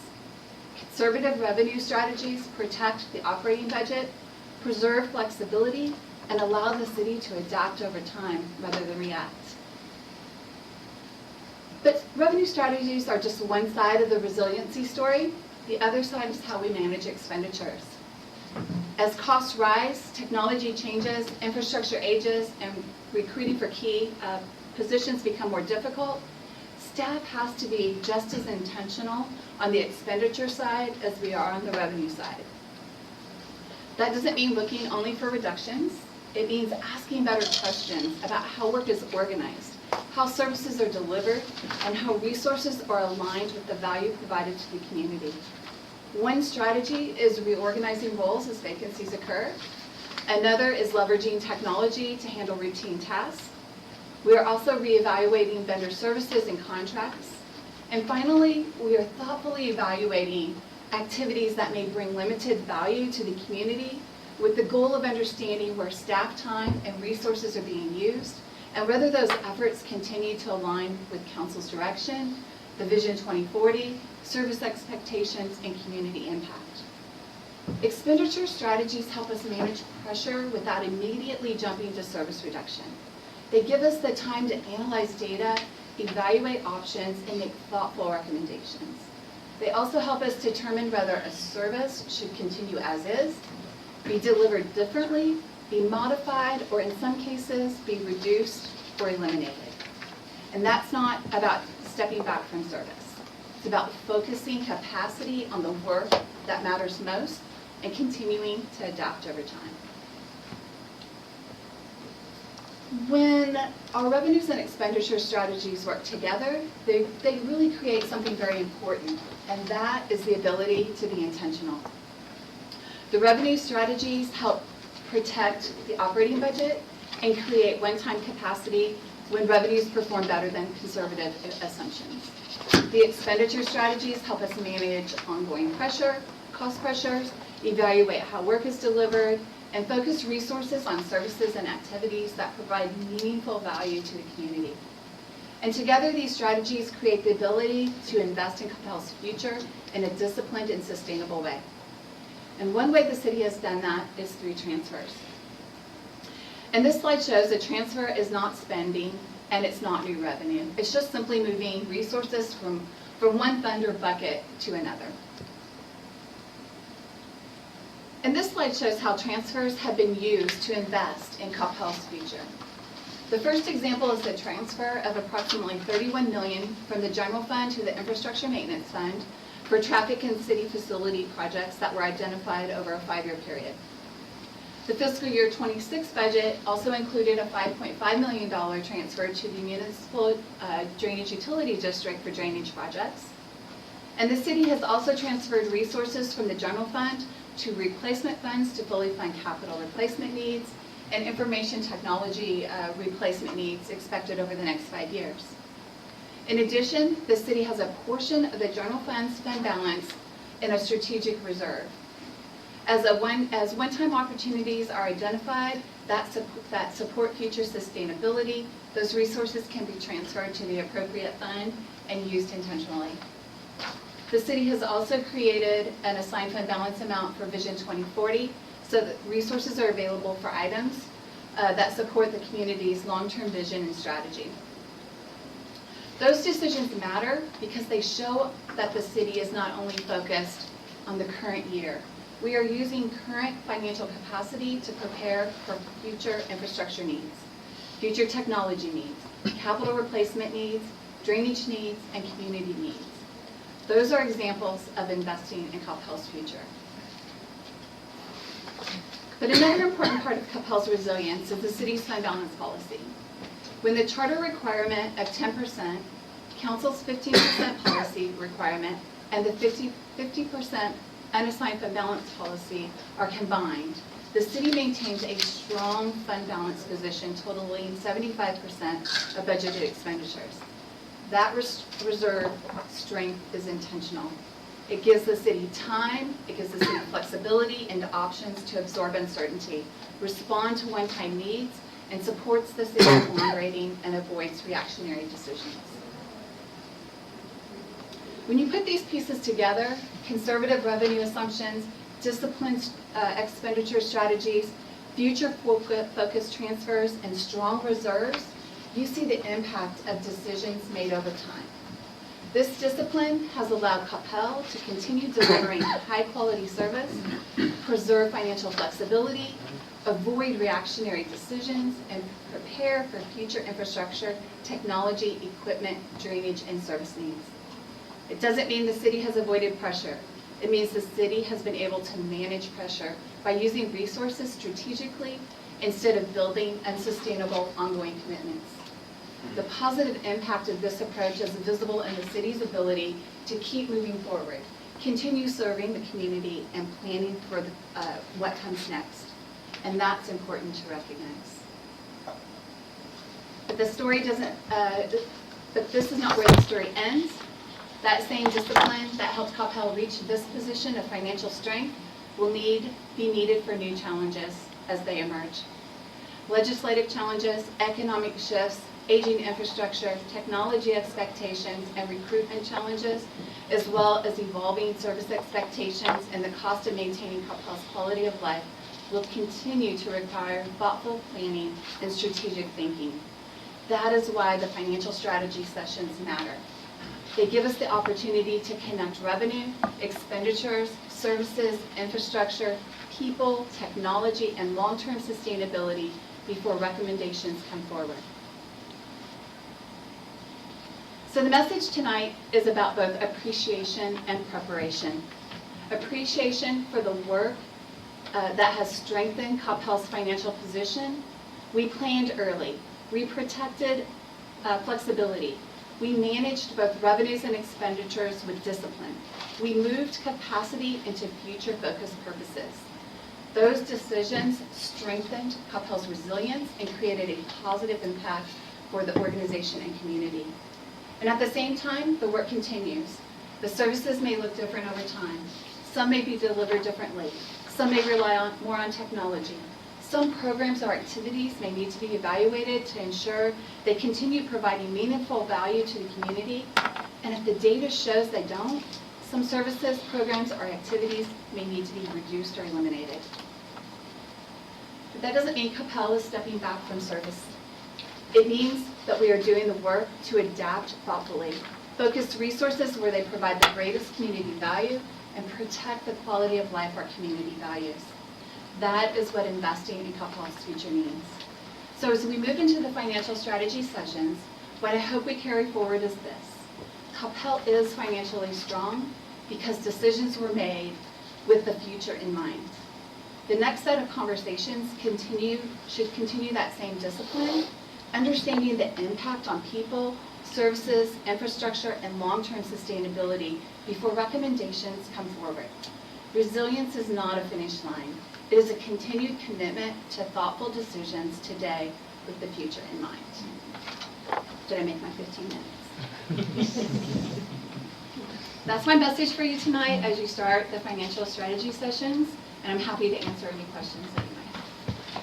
Thank you very much. Council, any questions for Kim?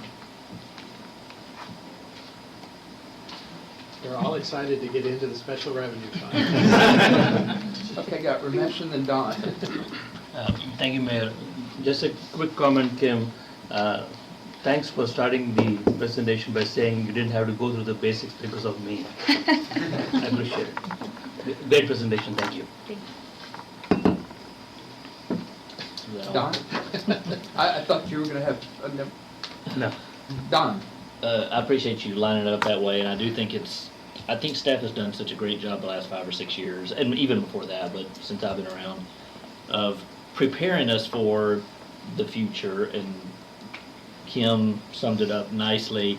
City manager, Mr. Land, mentioned one time, he used the phrase, I think it was when we first got elected, given us time to land the plane. So when crisis hits, we have time to land the plane. I've also heard it described as putting together a fortress balance sheet, so you can withstand whatever attacks come in the future. And I think staff has done a great job doing that, and they continue to look, as we have to adapt what the P&L is going to look like in the future, and the budget is going to look like in the future. I think they've done a great job at doing that. And quite frankly, the changes that are coming at us, even though we weren't involved with changes before, I guess changes always happen, right? This is an ongoing thing. This is not something new, just coming out of Austin. It's probably always had different types of challenges. So I say all that just to say thank you for doing what y'all have done the last number of years, and we'll continue to do. And to all of city staff, looking for new ways. We always get the idea that we have to do things the same way all the time, and that's just not the case. You can find new ways to still accomplish what you're doing, and that's what staff does. So thank you very much. Thank you. Any other questions for Kim? So that presentation is what I'd like to be seen given at TML at some point. Thank you very much. I can give it to you.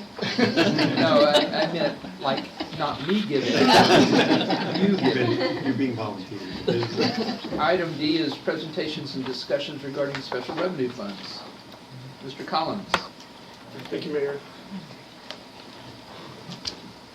So following Ms. Tian's discussion and presentation, I want to present these funds in a little different way tonight.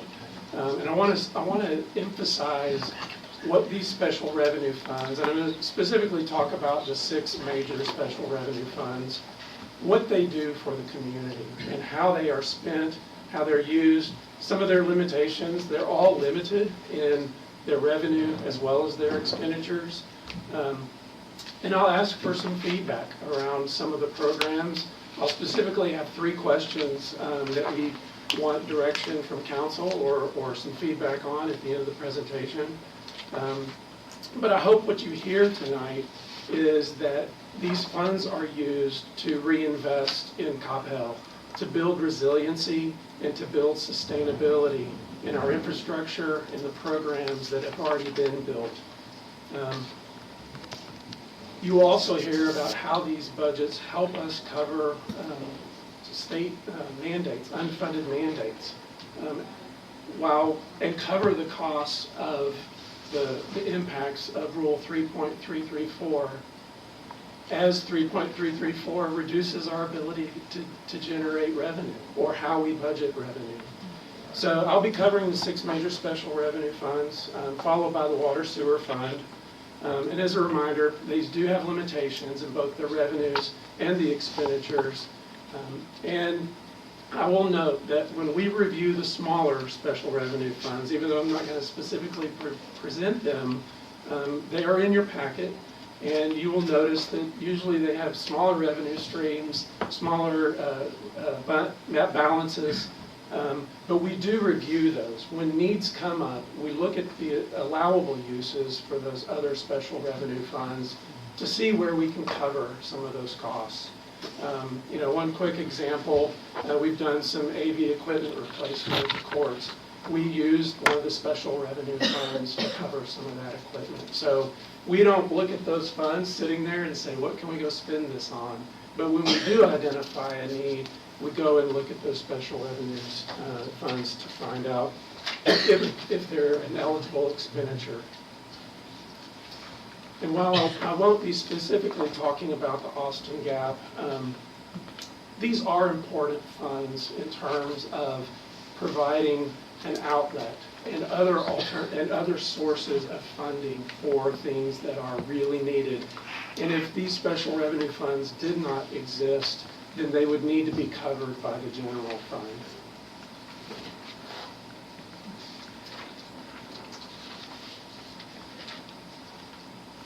Right.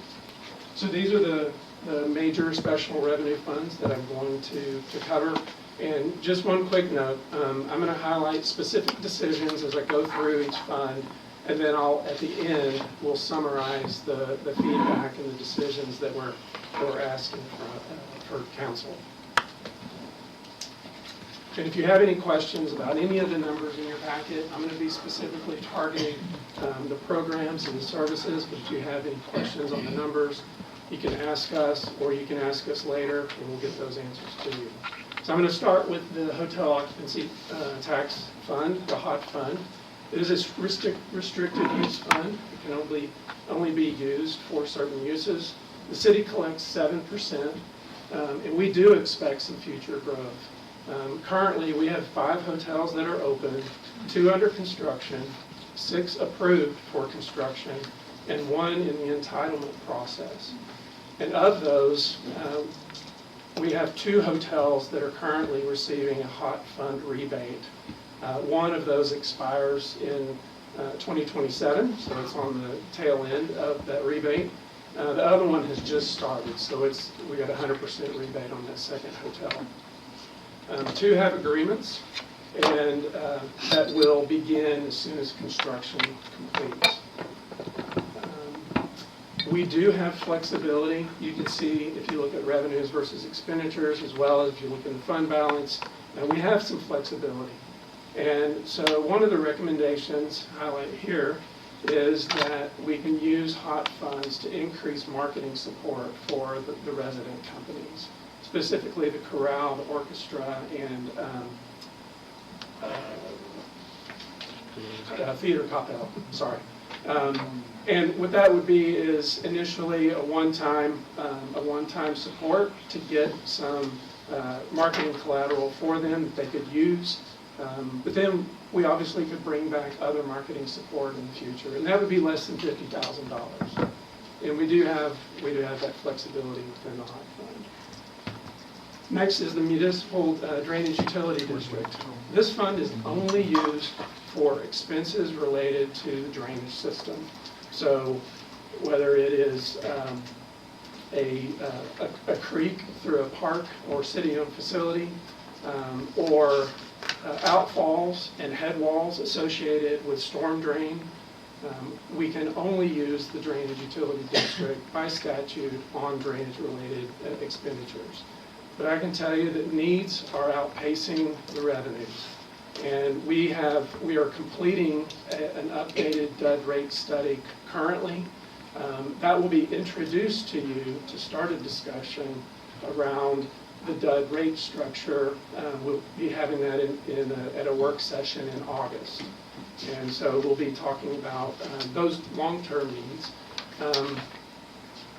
future needs. But some of the things that the DUD is used for, we use it for street sweeping. We, as a municipal separate storm sewer system, an MS4, we have a stormwater permit, and we have requirements that have to be met under that permit. The DUD is used to cover those expenditures. We have outreach requirements under our permit. The DUD covers those expenditures. We have street sweeping that is required under that permit. We use the DUD to cover that contract. So the DUD does a lot for the community, not only in terms of maintenance, but in terms of meeting these unfunded requirements from the state and federal government. A few projects that we have identified, we do have head wall and outfall repairs and reconstruction identified. That is a significant and growing issue in our system. You know, our storm drains are 30 to 40 years old. Most of them are underground. People don't think about them. But where they surface, you know, they are concrete. They are usually in a creek or a stream or a channel. So there is erosion that happens around them. They do deteriorate. So we have to go out there. We have to maintain them. We have to rebuild them. We have to reconstruct them. The DUD pays for that. We have areas where homes have been flooded. That's not a common thing in Coppell, but in some of the older neighborhoods where we have surface drainage and open channel ditches, in those low-lying areas, we have had houses that have flooded during storms. We are actively working on projects to correct that, to clean those channels, to improve capacity. I know we've heard about an area in Heather Glen where they never saw flooding before, and now it occurs. We do see higher intensity storms in those areas. We are working on a project to go in and make improvements. The DUD pays for those projects. If the DUD did not exist, Those would be general fund projects. And we know the pressures on the general fund. Kim mentioned the $5.5 million transfer to the DUD this fiscal year. That was needed to proceed with some of these projects. And the DUD finally funds 1 3/4 of positions. It funds a stormwater specialist who manages our stormwater program.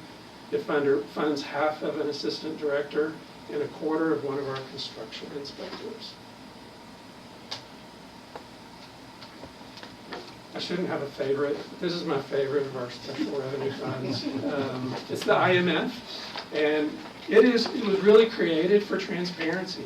Because when you look at the IMF, you know what this fund is used for.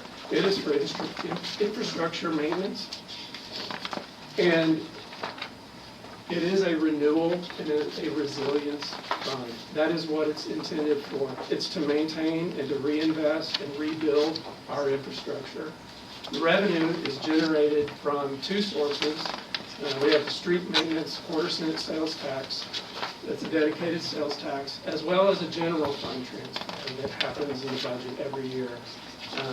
And the expenditures, as I mentioned, they include maintenance, repair, and replacement of our streets, our traffic, and our facilities. So some of the projects that we have planned,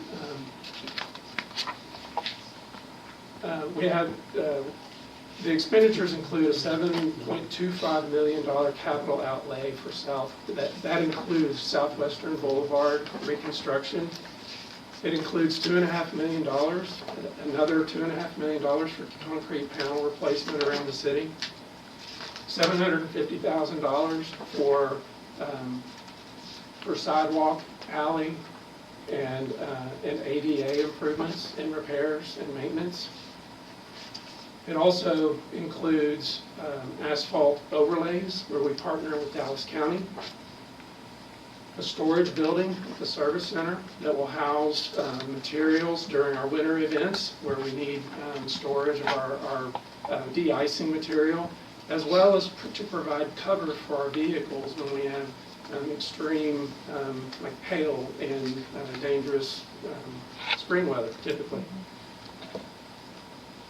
So facilities projects also include dehumidification for the library, re-roofing of the arts lab, and replacing the town center entry. Our revenue reflects budgeted sales tax, interest income, and the transfer from the general fund. So due to the rising costs associated with our 3 fire station remodels, as well as a change in scope, we are recommending an addition, and it's in the budget, an additional transfer from the general fund, undesignated fund balance of $5 million to the IMF. So we made the $31 million transfer a couple of years ago. We're recommending an additional $5 million transfer in this current budget, and that is reflected in the budget that's presented. The Rolling Oaks Memorial Cemetery, the ROMC, also a restricted fund used for the operation and maintenance of the cemetery. The revenues come from sales and fees, and we're about 6 months into the sale of plots under the new operating philosophy. Those sales are going well. Our budget includes a $250,000 transfer. So this is a transfer from the ROC back to the general fund. It covers expenditures that the general fund made on behalf or into the cemetery originally and during phase 2. So the ROMC, the use of the ROMC is for personnel costs. We have three staff members at the ROMC, services rendered, and supplies and maintenance for the grounds and purchase of memorial items. Projects planned for this current fiscal year or the upcoming fiscal year would be the addition of security cameras in areas where we have gaps in that visibility, as well as fence replacement. So on the north side of ROMC, that property was developed. Prior to development, the trees screened that north side of ROMC. When the development occurred, a lot of those trees came down, and the quality and I guess condition of that fence was exposed. So we need to replace that fence, and so that expenditure is in the proposed budget. So again, the budget does include the $250,000 transfer out. That will be one of the decisions that we ask for at the end of the presentation. Crime control. Revenue comes from quarter-cent sales tax dedicated for this purpose. It is restricted to crime prevention programs. You've already had a public hearing on it. And the budget, the one thing I would say is that we have made one administrative change to update new benefits rates. And the total of that change is $1,524. Other than that, no changes from what you heard during the public hearing. CRDC. This special revenue fund is funded from half-cent dedicated sales tax, and the expenditures are restricted to the Arts Center and Parks and Recreation facilities, maintenance, and staffing. So uses include wagon wheel wall replacement. This is a wall that's on along the backside of the tennis courts. It is failing. It needs to be replaced. Court resurfacing. We've heard from some of our users about the court surfaces. Core indoor pool plaster replacement. We replaced the outdoor pool this year. This is for the indoor pool. Starting to get to the point where it could become a danger to our users. Also the core feasibility study. This is to study the long-term needs for the core, whether it's expansion, remodel, what that looks like.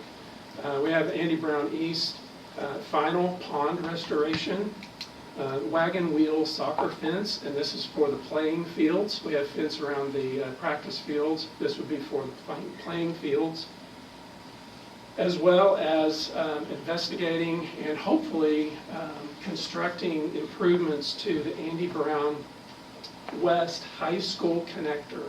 The connector that goes under there floods and gets covered with mud every time we have a heavy rainfall. So we spend a lot of time and a lot of resources going out and digging that trail out. So this project would be to fix that particular problem. And then let's see, the CRDC funds 15 positions at the Arts Center. That was reduced last year from 15 and a half, if you'll recall, when we reclassified 3 part-time positions to 1 full-time position. Decision requests. I hope you heard me highlight these. If not, then I missed on that. Can I make one clarification? Yeah. The $5 million is not reflected in the IMF budget yet. Yeah, we want to add it to the budget. Decision requests. So the first one is part of the HOT funds. We have funds available to increase marketing support, not to increase $50,000 or exceed $50,000. Support for $5 million additional transfer to the IMF from undesignated fund balance, and $250,000 transfer from ROMC to the general fund.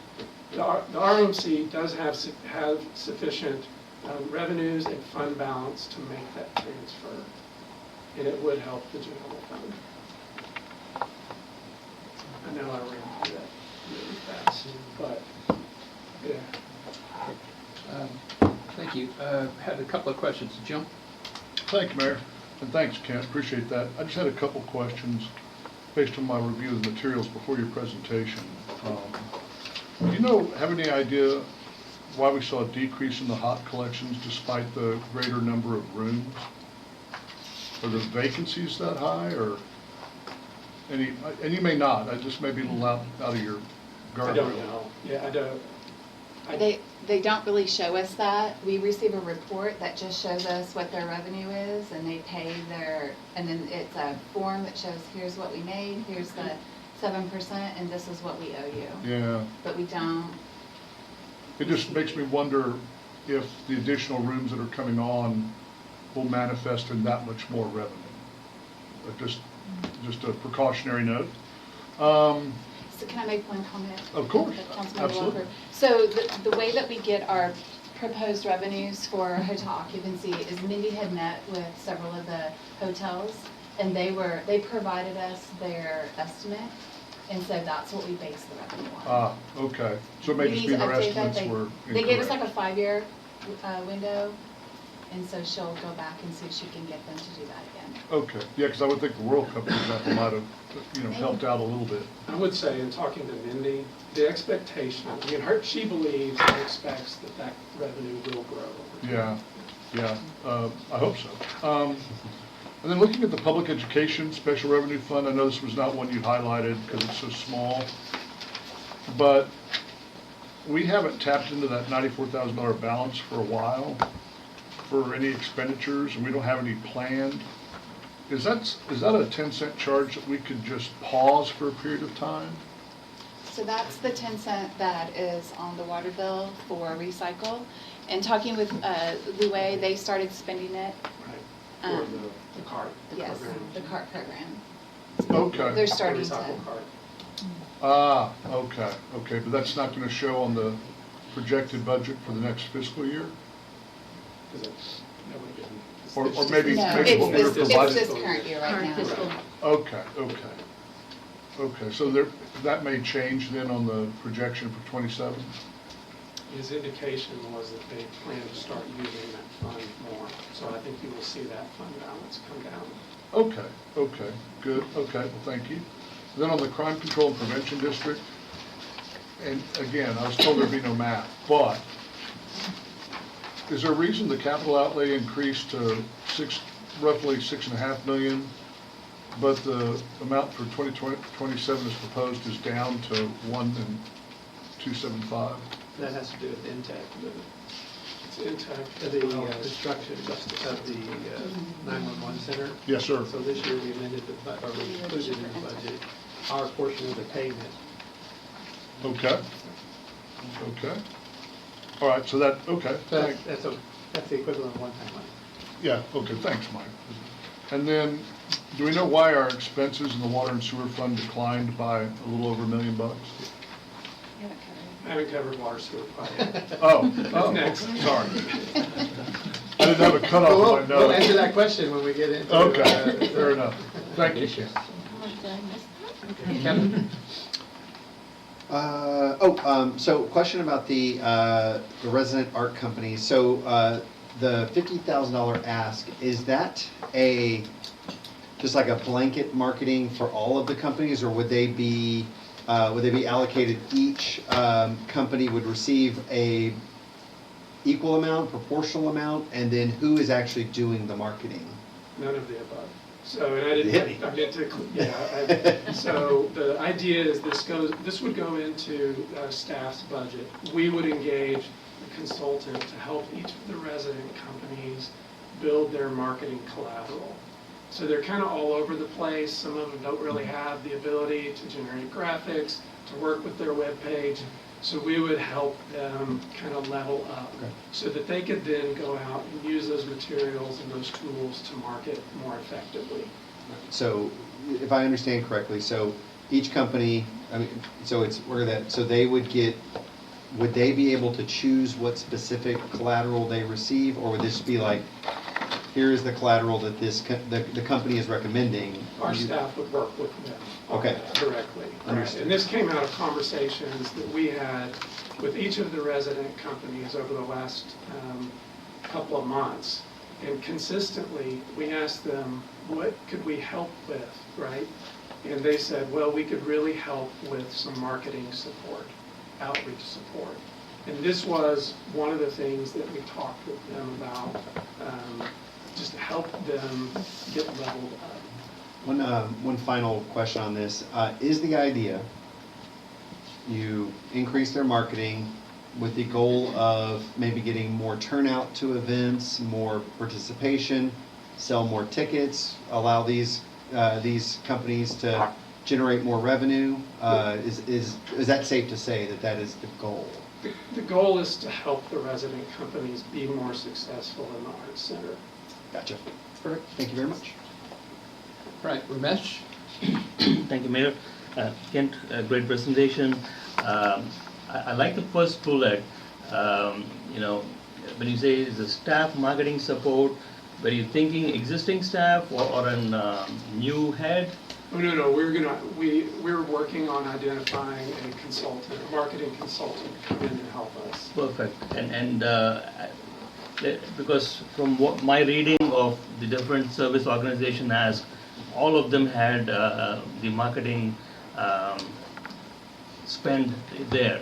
So if we do extend this support to, let's say, 3 or 4 of them, I'm hoping that we could correspondingly reduce that marketing ask from them, hopefully, fingers crossed. So if you can go to the, on the hot fund, is there an end date where the hotels will stop paying that 7% to Coppell? No. Okay, thank you. On the IMF slide, clearly the expenditure seems to be twice the revenue right now, and the quarter cent sales tax is clearly not sufficient, and I understand that you're moving in 5 million. In the future, should we be talking about increasing that quarter cent to a half cent so that it is self-funded? Well, so with IMF, the thing to remember is that we do have the fund balance available, and it was identified for a lot of the projects that are now showing up in the expenditures. So the revenue reflects the annual revenue, but the expenditures are going to draw from fund balance as well. Okay. Does that make sense? Can I add, that you cannot, the state legislation only allows the city to get 2%, or you would have to stop something else to do that. All right, thank you. And finally, on the Rolling Oaks, the fence cost, is that part of the services line item? It would be part of the, Transfer out. Is that what you're saying? Is that what you're asking? No, Where's the fence? Oh, the fence, I'm sorry. Is it in maintenance? It's 725,210. it would be part of the Is it maintenance? It's a maintenance. maintenance. Maintenance? It would be Okay. part of the maintenance expenditure. All right, thank you. Thank you, Mayor. Okay, Don? On the on the DUD, you mentioned needs are outpacing revenues, I think is what the phrase was. Is that right? Did I get the right fund? If I look at the budgets, they're actually all surpluses though, so how, I mean, I guess I would have, maybe I'm just connecting wrong dots there, but I would have thought I would have seen us spending more than what the revenues are if they were outpassing. Are we just not doing as many projects as we should be doing, or what's? We have projects that we are rolling out on, and we have, if you look out 5 years, the needs do outpace the revenue. Okay. And I go back to the $5.5 million transfer. That was to meet those needs in the current near-term horizon. But as we look out, the needs are... I see more needs coming. Yes, sir. Okay. And then, what's the debt, the Rolling Oak debt back to the general fund? And I'm assuming, is that interest bearing or not? Yeah. Not interest bearing, it's just internal transfer. We discussed it last year as well. The beginning, general fund gave like $3 million to Rolling Oaks, with the understanding that Rolling Oaks would pay back $250K each month back to general fund. And last year we waived it, and they're asking if we want to waive it again. There's no contractual or legal obligation. It was a council decision. Just to be clear, we're not asking for you not to transfer. Right. We're asking what do you want to do? Correct. It's How our much is call. owed? It's the council's How call. much So, he's asking how much is owed. How much is owed How back? much is owed? Let's see. you said? I did. Yes, 2.264 million remaining. Remaining to be Yes. transferred, okay. Yeah. So on all three of these, marketing support, I'm certainly in favor of that, helping to try to promote the companies. And I'm supportive of not necessarily transferring the money, I mean, there's one pocket into another. I just assume just leave it over in rolling notes, that sort of, I don't know, equity, whatever you want to call it, just not necessarily require it to pay it back. And I'm supportive of the 5 million transfer to IMF. Anything for public works or to accelerate projects if we see need coming is certainly warranted. So I'm in favor of all those. And no transfer back from ROMC, just to clarify. Do you want to know the impact on the general fund? Of which? Not transferring the 250 will put the general fund in a deficit position right now. And we could, but we'll talk about it. I just want Okay. you to have that when we talk about general fund on the 21st. It'll put the fund balance in a negative position? Not the fund balance, operations. Oh, okay. So you need the money is what you're saying? We can talk about it on the 21st. Well, this is like pertinent I'm just- information.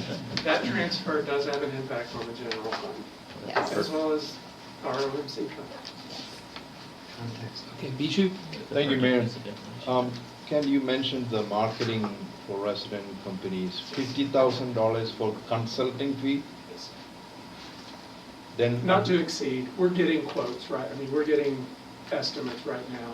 Then you will have an additional request to spend on marketing. No. It's to generate the materials so that they can then market for themselves. We're not planning to market. This is not a proposal for the city to market for the resident companies. It is to help them improve their marketing.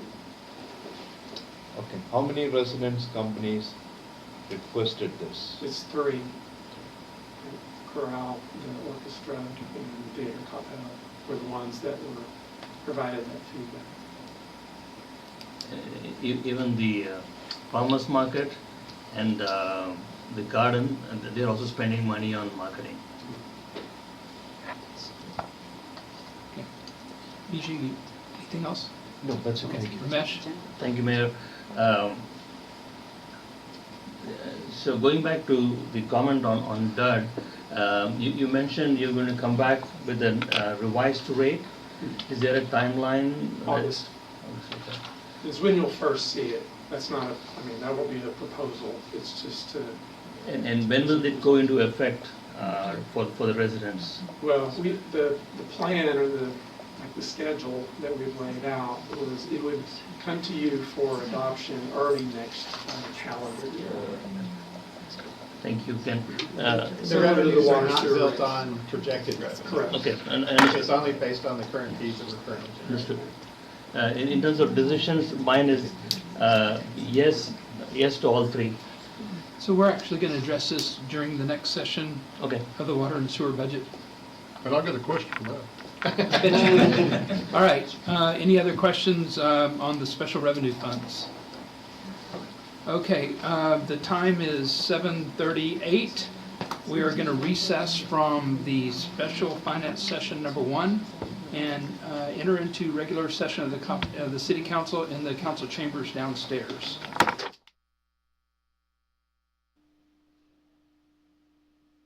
Good evening, everybody, and again, apologies for being a bit late. The time is 7:48 p.m., and we are here to resume the regular session of the Coppell City Council.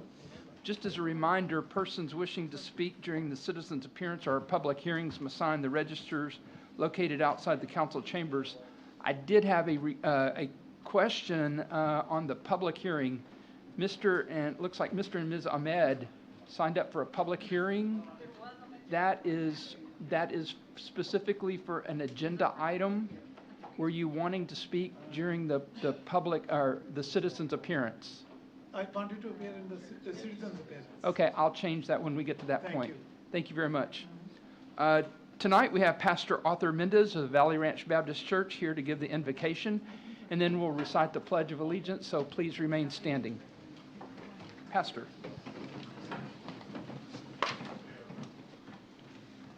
Mayor West, City Council members, thank you so much for having me here. Let's bow our heads together. Dear Heavenly Father, we come before you tonight with hearts full of gratitude for your endless love and steadfast care over our lives. We thank you for the incredible blessing of our nation, its leaders, and we thank you especially for the beautiful city of Coppell. Lord, we lift up every resident who calls this great city home.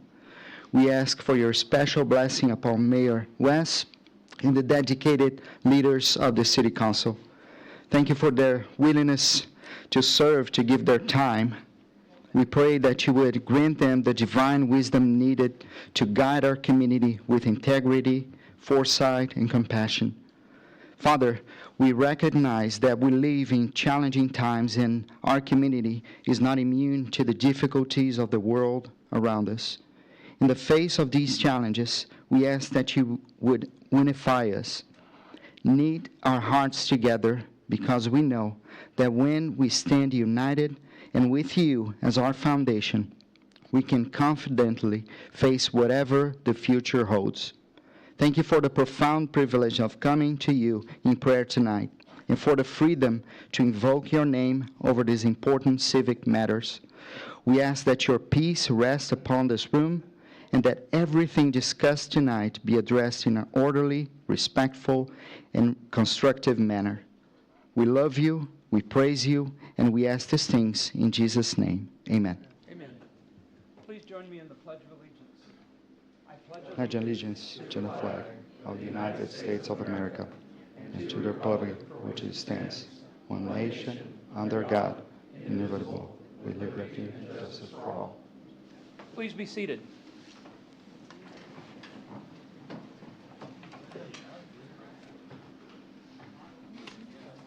Item 6 is our citizens' appearance. Persons wishing to speak must sign the roster and list their address. Presentations made by individuals shall be limited to 3 minutes each, during which time the speakers must remain at the podium, face forward, and address only the mayor and council. Persons signed up to speak will be called in the order that they signed up. In order to maintain an orderly and respectful meeting environment and to conduct the public meeting and business, speakers will adhere to the standards outlined in Ordinance 2025-1633. There will be no comments or deliberation from the City Council due to the Texas Open Meetings Act. We do have 4 persons signed up to speak tonight, and the first on the list is John Murphy. Mr. Murphy? Thank you very much. Name and address for the record, please. Yep. My name is John Murphy. I live at 931 Laguna Drive, which is next door to Kroger, right next to the pharmacy window. I'm here to really update you on the Kroger Fuel Center ordinance that y'all passed a couple years ago. Some good news, the gas station pharmacy window that you did in 2004 is not really an impact to the neighborhood, in my opinion. Delivery trucks and noise issues are resolved based on the city installed some signs outlining the ordinance and policing, so thank you to the city staff and the city police for that. It took 1.5 years of kind of a lot of pain to get the light fixtures fixed and the glare from Kroger to finally get that fixed, but that seems to be fixed. There are some outstanding issues. There are currently several dead trees, missing trees, trees that have been replaced with smaller than 3-inch caliper. The sprinkler system is not really functioning. I know it flooded my neighbor's yard and I haven't heard it run in months. But I'm not here about that. I'm here because they just got a new permit and have installed 2 40-ton air conditioners on the roof. Those have now turned on at my back door. Before, or at 1:30 in the morning, I measured it, it was 48 decibels. When they're on, it's 58 decibels. That's 10 times the noise intensity or twice the loudness perceived sound. So they're blasting twice the amount of sound. Also, in the ordinances for that property since '96, it always had a landscape and a noise requirement, and I kind of quote, applicants shall confer with city staff to determine the appropriate number and type of trees needed to buffer noise and light on the north and west sides of the building. I doubt that was done just when they're just doing an AC install, but it should be. The landscaping encompasses both soft and hard excuse me, hardscape. The 96 ordinance required a brick wall on the north side because it wasn't there. There's one on the west for sound. This, the hard solution, if you really like trees, would be a roof garden. I really don't think that's the appropriate solution. A very simple screening wall on the roof is all that's needed. Kroger did that on the air conditioning and mechanical units on the other side, the north side of the building. This is a new unit that's putting out a lot of sound and just needs to be addressed. I'm just really asking the city council to just use your influence with Kroger to actually do the right thing and get to where I can enjoy my backyard when the weather turns nice. I mean, obviously I'm not out there. The neighborhood is hearing it, but they aren't really up in arms because they're really not outside at this time. So anyway, if you got questions, I'm open, but otherwise, thank you for your time. Thank you for your comments tonight. Second person signed up to speak is the Stratford Lane HOA. I don't have a specific name. You may all come up, yes. What's that? Are you only gonna have one speaker? We have the president and the president's wife. So Well, I can give you my address and my name. Okay, great. I only have one person signed up, so it gives you 3 minutes, so name and address, please. Got it. Greg Martinez and my wife, Mary. We live at 619 Stratford Lane as well. The rest of them, we all live on Stratford Lane. We have a small community, the homeowners association. It's only 28 homes. And we just want to, address this situation again. We have one resident the house has been vacant for over 10 years. And among other things, the yard needs updating, and they had damage during the 2020 freeze, and nothing has been done. And of course, the council, the commission, and the building codes have, numerous times have addressed this, and they've scheduled a demolition after all the different steps. Due process. And we just want to, express our support of that because of the nature of the situation. It's been vacant. It does risk, safety. Has a safety risk. Nobody's there, and we're just concerned about it overall with Rodents. the lack of addressing it. Lack of that. So we've had several emails have been sent to the city. I know Desiree has got copies of all of them. I don't know. Yeah, we just want to make sure you all have had a chance to read them, and that there's also fear of retribution from this individual.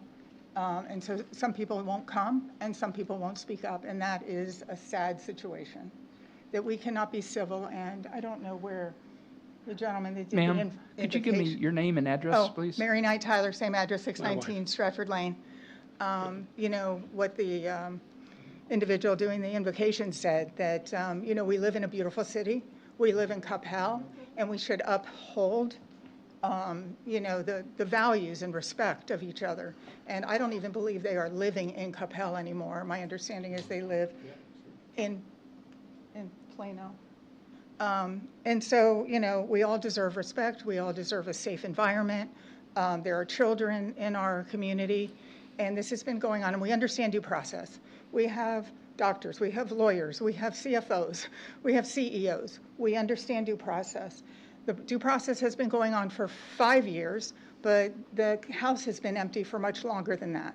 And so we do support and are in favor of moving forward with the demolition. George wants to talk. You have to give your name and address.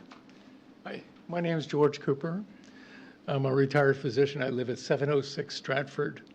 I've lived there since 2018. The house that we're speaking about has been deserted for that amount of time. But our concern as a group has really focused down over the last 2 or 3 years.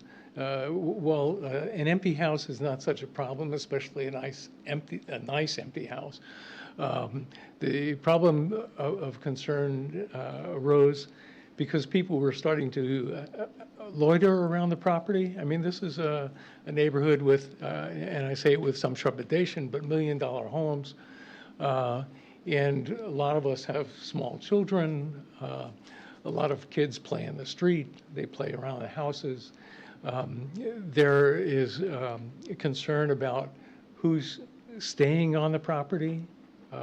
There's concern about the actual status of the building itself, whether it's actually safe. And over the time that we've been through this process, I believe that the house has been determined to be uninhabitable. And no one wants to see a house like this destroyed. I would prefer, from an ecological point of view, that it be rehabbed. But that hasn't been happening. It hasn't happened at all. And so we've come to this place now where, with your endorsement and the endorsement of the committee of standards and code compliance, it's been determined that the house be destroyed. It breaks my heart that it's been allowed to get to this point. I feel embarrassed to be saying this again. You know, I am embarrassed that you guys have to hear it again. But you know, unless there's some clear path to go another direction, I just can't see how it's avoidable. You know, and my worst concern is that some 3-year-old is going to get caught up in there. It's going to get bitten by a coyote. Bobcats live there. We've had exterminators, courtesy of Desiree. They went in there, and the place was infested with rats, which is, you know, a concern because that amount of prey attracts predators. So we've got a bunch of issues with that, and I hate to be the guy who's watching some kid get hurt or watching someone get hurt by the structure or by somebody inhabiting the structure that shouldn't be there. And all the kind of liability that probably opens up everybody to, you know, whether the homeowners association for not doing anything, whether the council for not taking the steps that are supposed to, the homeowners, you know, I mean, it's just a devilish place to be. I'd be happy to answer a question if you had. You're actually at the end of your time. I'll step away. Thank you very much for your time tonight.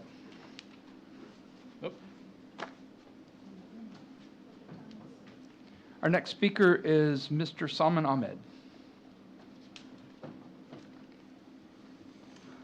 Name and address for the record, please. Salman Ahmed, 631 Stratford Lane, Coppell, Texas. Mr. Mayor, respected council members, good evening.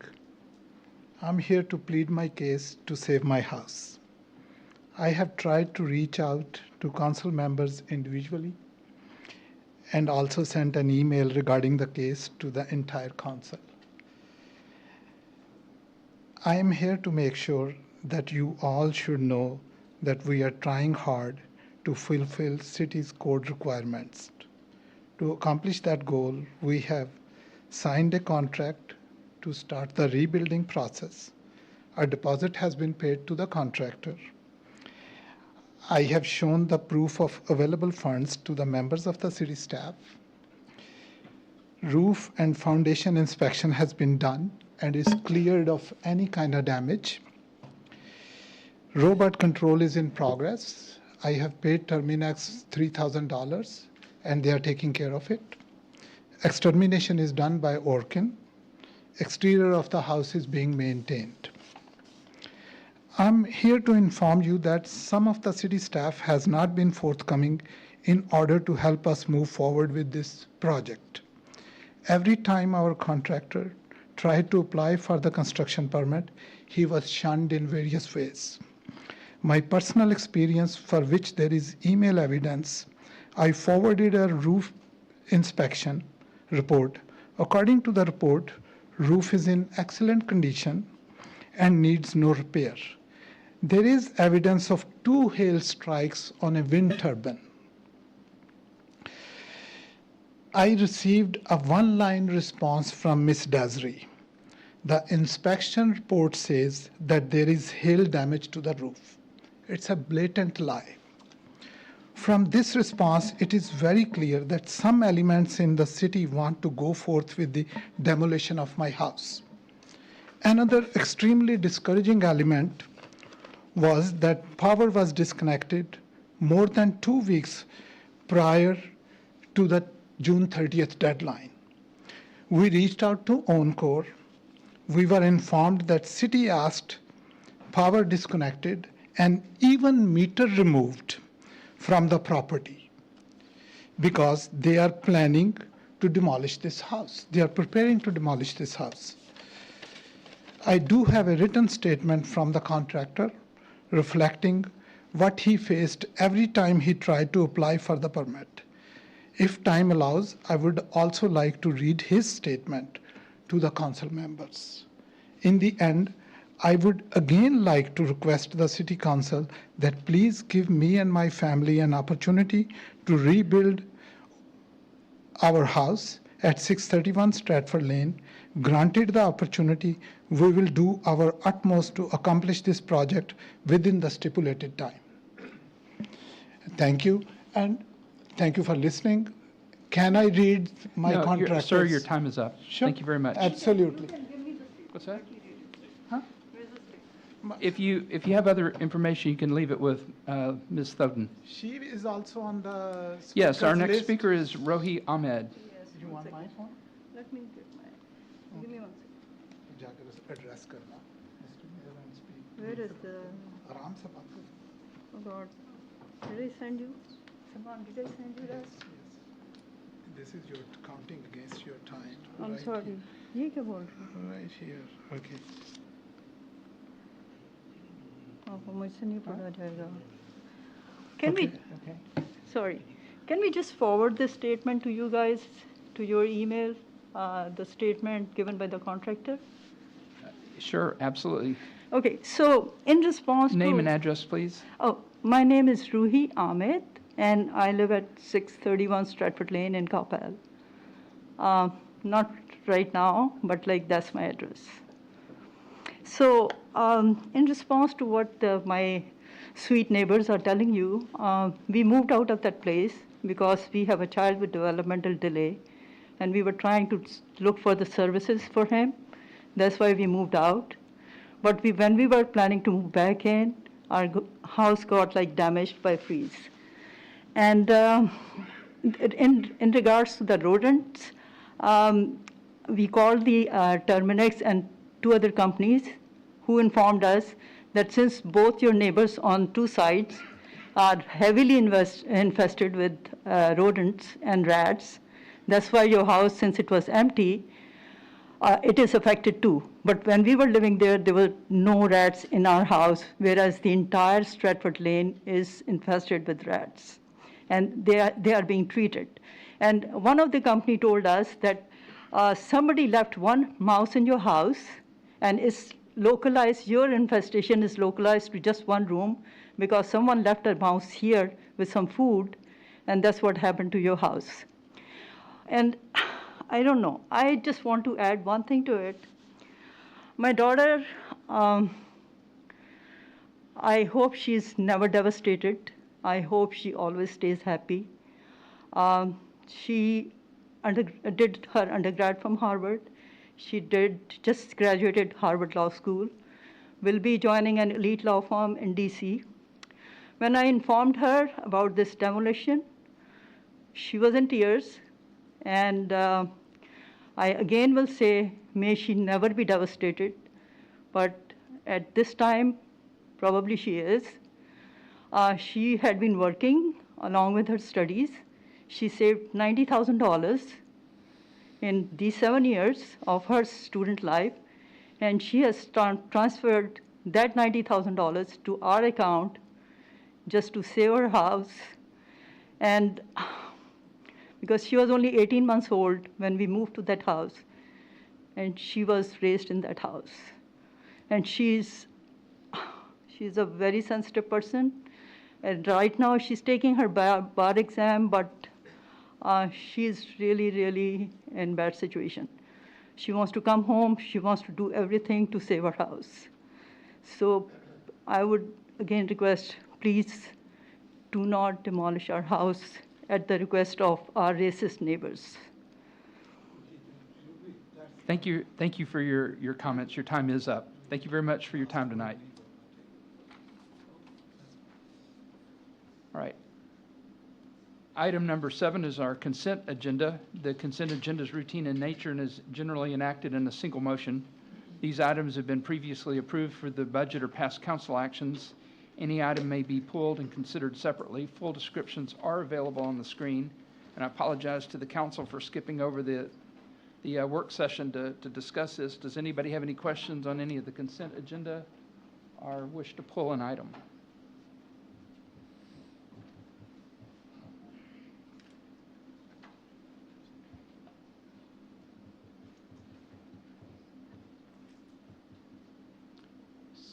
Councilmember Nevels. Thank you, Mayor. I move to approve consent agenda items A through F. Thank you very much. Seconded by Mayor Pro Tem Walker. Sorry about that. Thank you, sir.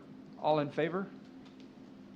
Walker, Hinojosa Smith, Carroll, Nevels, Prem Kumar, Matthew, Hill, none opposed, motion carries. Thank you very much. Item number 8 is a public hearing, so I will open the public hearing and consider approval of a resolution granting distance variance of 241 feet to St. Anne's Catholic Parish for a temporary event from the 300-foot prohibited requirement for the on-premise sale of alcoholic beverages, with an address being 180 Samuel Boulevard, and authorizing the mayor to sign. Ms. Thoden. Good evening, Mayor and Council. Lauren Thoden, City Secretary, here to present this item to you. This item has come before you for several years now.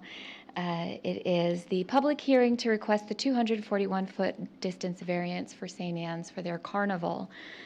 The carnival is going to be held this year, September 11th through September 13th. And the distance variance will allow them to sell beer and wine at the event. So what you have before you is the aerial of the site plan for St. Anne's with a 300-foot radius, and you will see the schools that are within the 300-foot radius. And section 616.3 of the city's code of ordinance prohibits the sale of alcohol within 300 feet of a church, public, or private school.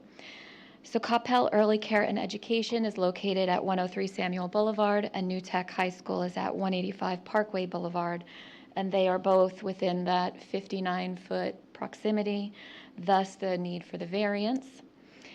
The request is temporary. If granted, it would begin at 12:01 a.m. on Thursday, September 10th, and run through 12:01 a.m. on Monday, September 14th. St. Anne's is required to receive the approval from the local officials in order to proceed with the Texas Alcoholic Beverage Commission temporary event permit. And section 616.4 of the Code of Ordinances permits your discretion to grant that variance. And here is this is the site plan for where the alcohol will be served. It is similar to prior years. You'll see the locations of the parish pubs are circled, and the requester has been informed by the vendor that patrons are allowed to mingle and roam on the premises of St. Anne's with the alcohol, but they're not allowed to leave the premises. And again, just noting that this is a temporary grant. I did this notice of public hearing was placed in the Irving Rambler on July 4th. As of today, there was no feedback received by City Secretary. I did reach out to the elementary school the private school specific to this, as there's a slight overlap, but they expressed no concerns. So at this point, I leave it to you for questions. Thank you very much. Council, you have any questions for Ms. Thoden? Councilmember Matthew. Thank you, Mayor. Question for you. We have been approving this permit for the prior years. My question is, have we received any complaints or disturbance call while we approved, while this event is going on? No, sir, and I did have a conversation with Chief Barton this afternoon, just before the city council meeting, to confirm that there has been nothing has changed. There has been no concerns. He said the St. Anne's Carnival is, there's never been any issues from that. Thank you. Thank you very much. Councilmember Neville's had a question, but apparently it was the same as from Councilmember Matthews, so he's going to defer that. Great question. Council, any other questions? I believe the applicant is in the audience. Do you have anything to say?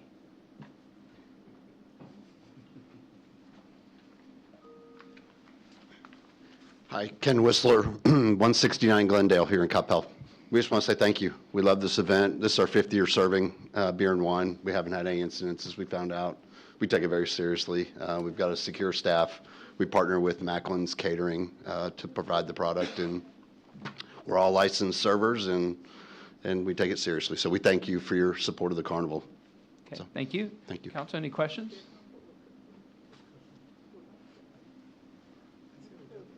We had nobody sign, this is a public hearing, but we did not have anybody sign up to speak. Therefore, council, it's back in on the table for you. Are you motion? No, I'm going to have a comment. Councilmember Neville's. Thank you, Mayor. No, I just want to say, from at least my perspective, it does seem like it's been successful. We haven't had any issues. I want you guys to know I will be personally inspecting the parish pub again this year to make sure things are of order. They have been every time I've been. Great football, great peanuts, and very professional staff. So I will be again inspecting the carnival. Just wanted to make sure that was publicly known and make sure everything is in order at the parish pub. We appreciate it. Councilmember Hinojosa Smith. Mayor, I was going to close the public hearing, but I don't know if there's any other comments. Any other comments? I think you're free to go. Okay. Mayor, I move to close the public hearing and approve item 8. Thank you very much. Do I have a second?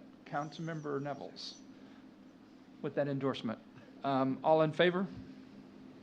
Walker, Hinojosa Smith, Carroll, Neville's, Prem Kumar, Matthew, Hill, none opposed, motion carries. Thank you very much. Item number 9 is the city manager reports with project updates, future agendas, and direction from work session. Mr. Land. Yeah, Mayor and Council, just a few updates on some construction projects. Fire Station 3, right out here, you've noticed that the contractor has completed drilling the piers and the grade beams. Next up is the slab work. The Justice Center remodel, the HVAC units have been installed. The tile is complete in the locker rooms and the restrooms, and the mill work will be going on in the near future. And the shade structures are completed. The project is scheduled to be completed by the end of August.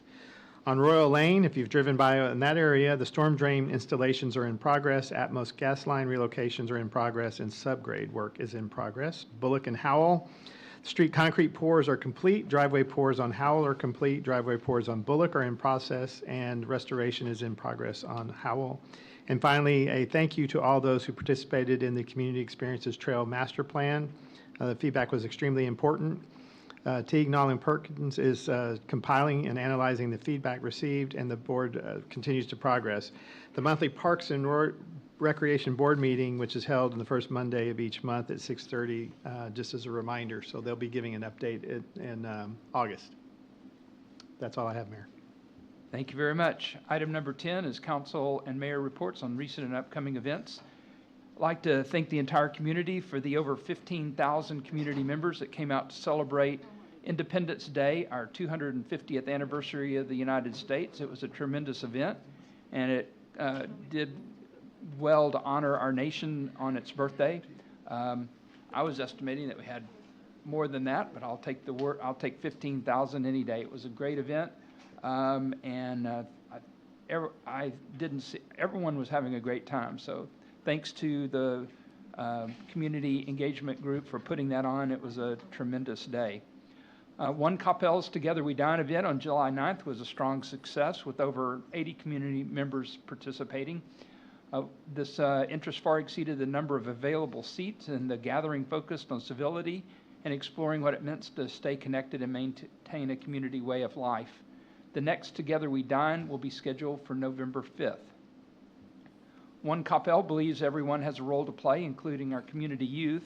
This summer, One Coppell Problem Solvers in Beta, which is Debug the Community series, ran a free 3-session series for Coppell high schoolers with 9th through 12th grade, where the youth worked on a real challenge submitted by a City of Coppell department. They'll be presenting their solutions directly to city leaders this Thursday. We're excited to engage this bright and creative group of youth and look forward to hearing the solutions they've constructed. For more information on this and other One Coppell programs, please visit the website at coppelltx.gov 1253/1Coppell. Item number 11 are council committee reports concerning items of community involvement with no council action or deliberation permitted. Item A is report on the North Texas Commission. Councilmember Prem Kumar. Thank you, Mayor.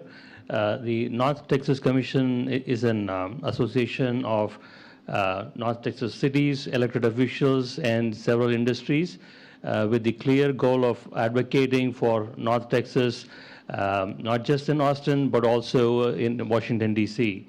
I have quick 4 bullets, Mayor.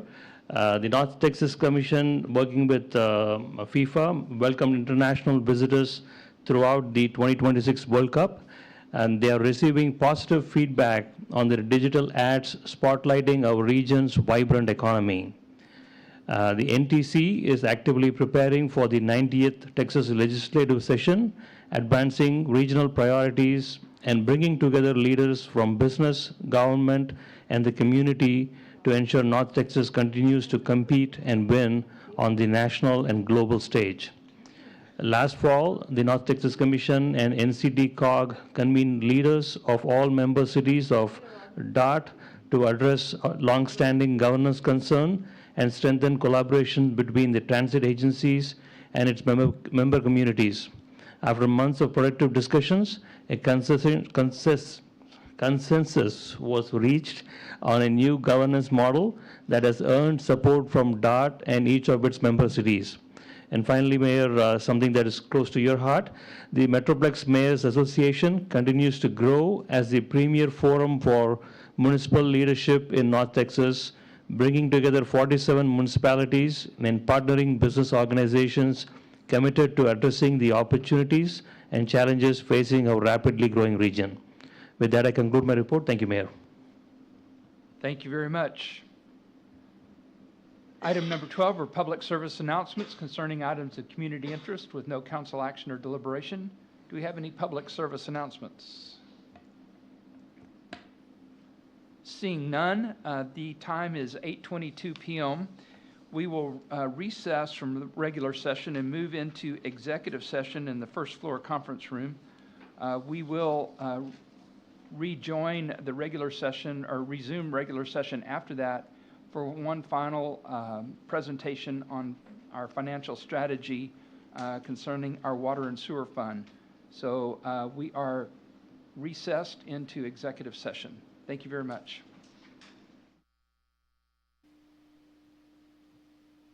Good evening. We have just adjourned from executive session at 9:10 p.m.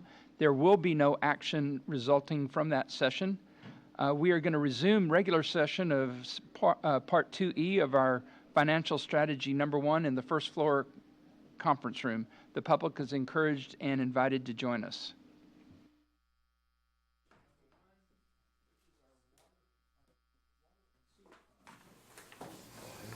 Mr. Collins. Thank you, Mayor and Council. Jumping back into the presentations on the budget. Water sewer fund, I wanted to start with some guiding principles related to the water sewer fund. And if you look down the left side, those are really the guiding principles, and how they translate into operations and into the water sewer fund is on the right-hand side, right? So we want to be sustainable, and we want to be good stewards of water. We want to plan long-term, have good capital planning, and we also want the customer to experience our staff and the system and the outcome of the water sewer fund in a way that's aligned with the community and our culture. So how that looks in practice is, we study the rates, and we come to you all and talk to you about the rates every fall. You adopt rates early in the calendar year. Council has established a tiered rate structure that, so the less you use, the lower the rate you pay. The more you use, the higher the rate you pay. It encourages conservation. We use winter averaging to be fair for folks in the amount that they pay for their sewer. We do the water sewer rate review. We've established a clear watering schedule, mandatory watering schedule throughout the year to encourage conservation and good use of water in our irrigation uses. And then what you'll hear, and you've heard tonight, we reinvest in the system. Water sewer is an enterprise fund, and so we work hard to try to operate it like a business. And like all good businesses, we take those revenues and we reinvest in the system. And then that leads to strategic resiliency in both the budget and the system itself.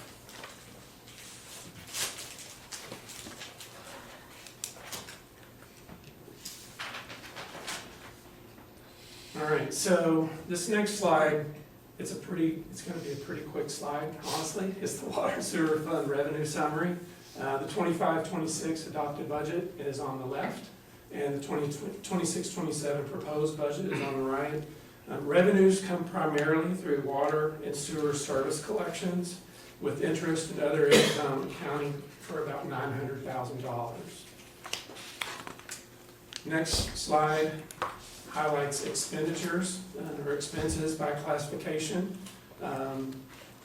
Fiscal year 25-26 on the left, 26-27 proposed budget on the right. Expenditures cover the cost of treated water and sewer treatment. As council's aware, we purchase our treated water from Dallas Water Utilities, one provider, and Trinity River treats our wastewater. And we are customers to them, and they pass along their rates to us, so that goes into the rate making.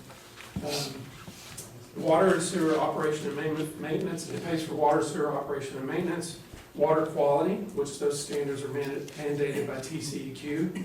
It covers personnel, as well as a administrative transfer to the general fund. Projects that are in the budget include water system leak detection, instrumentation and electrical maintenance, and water sewer system improvements. Future projects to replace and rehab water and sewer lines are included in the water sewer forecasting. And then Public Works identifies funding to cover the utility portion of street maintenance projects. So when we go in and we reconstruct, we use the $0.25 to reconstruct the street, well, we leverage the water sewer utility to pay for the utilities that are under that street. In some cases, we'll have to go in and replace them if it's an older street. Like Bullock and Howell use water sewer to cover the utility costs for that project. The water sewer utility is also used to cover the cost of improvements to the lift stations in the sewer system, Village Parkway Pump Station, as well as the elevated tanks.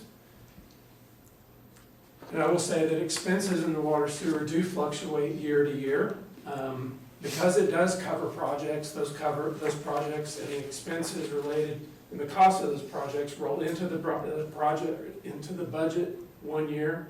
And as the projects are completed, they will not be reflected or proposed in the next year. So they naturally go up and down year to year. And that's just part of how the water sewer system works. Now this is a slide you haven't seen before, and so the Dallas Water Utilities conducted a survey of a number of its cities. I don't think this is all of their customers, but what it shows is a comparison of the Dallas Water Utilities clients' total cost for water and sewer. The water is on the left. The water and wastewater for residential customers is on the left. Water and sewer cost for commercial customers is on the right. And I've highlighted, so green is the city of Dallas, their cost, and red is the city of Coppell. And I really just show this to you. You're gonna see this again when we come back to you to discuss rates in the fall. But it really highlights that for both residential and commercial customers, for DWU customers, Coppell's costs are towards the bottom.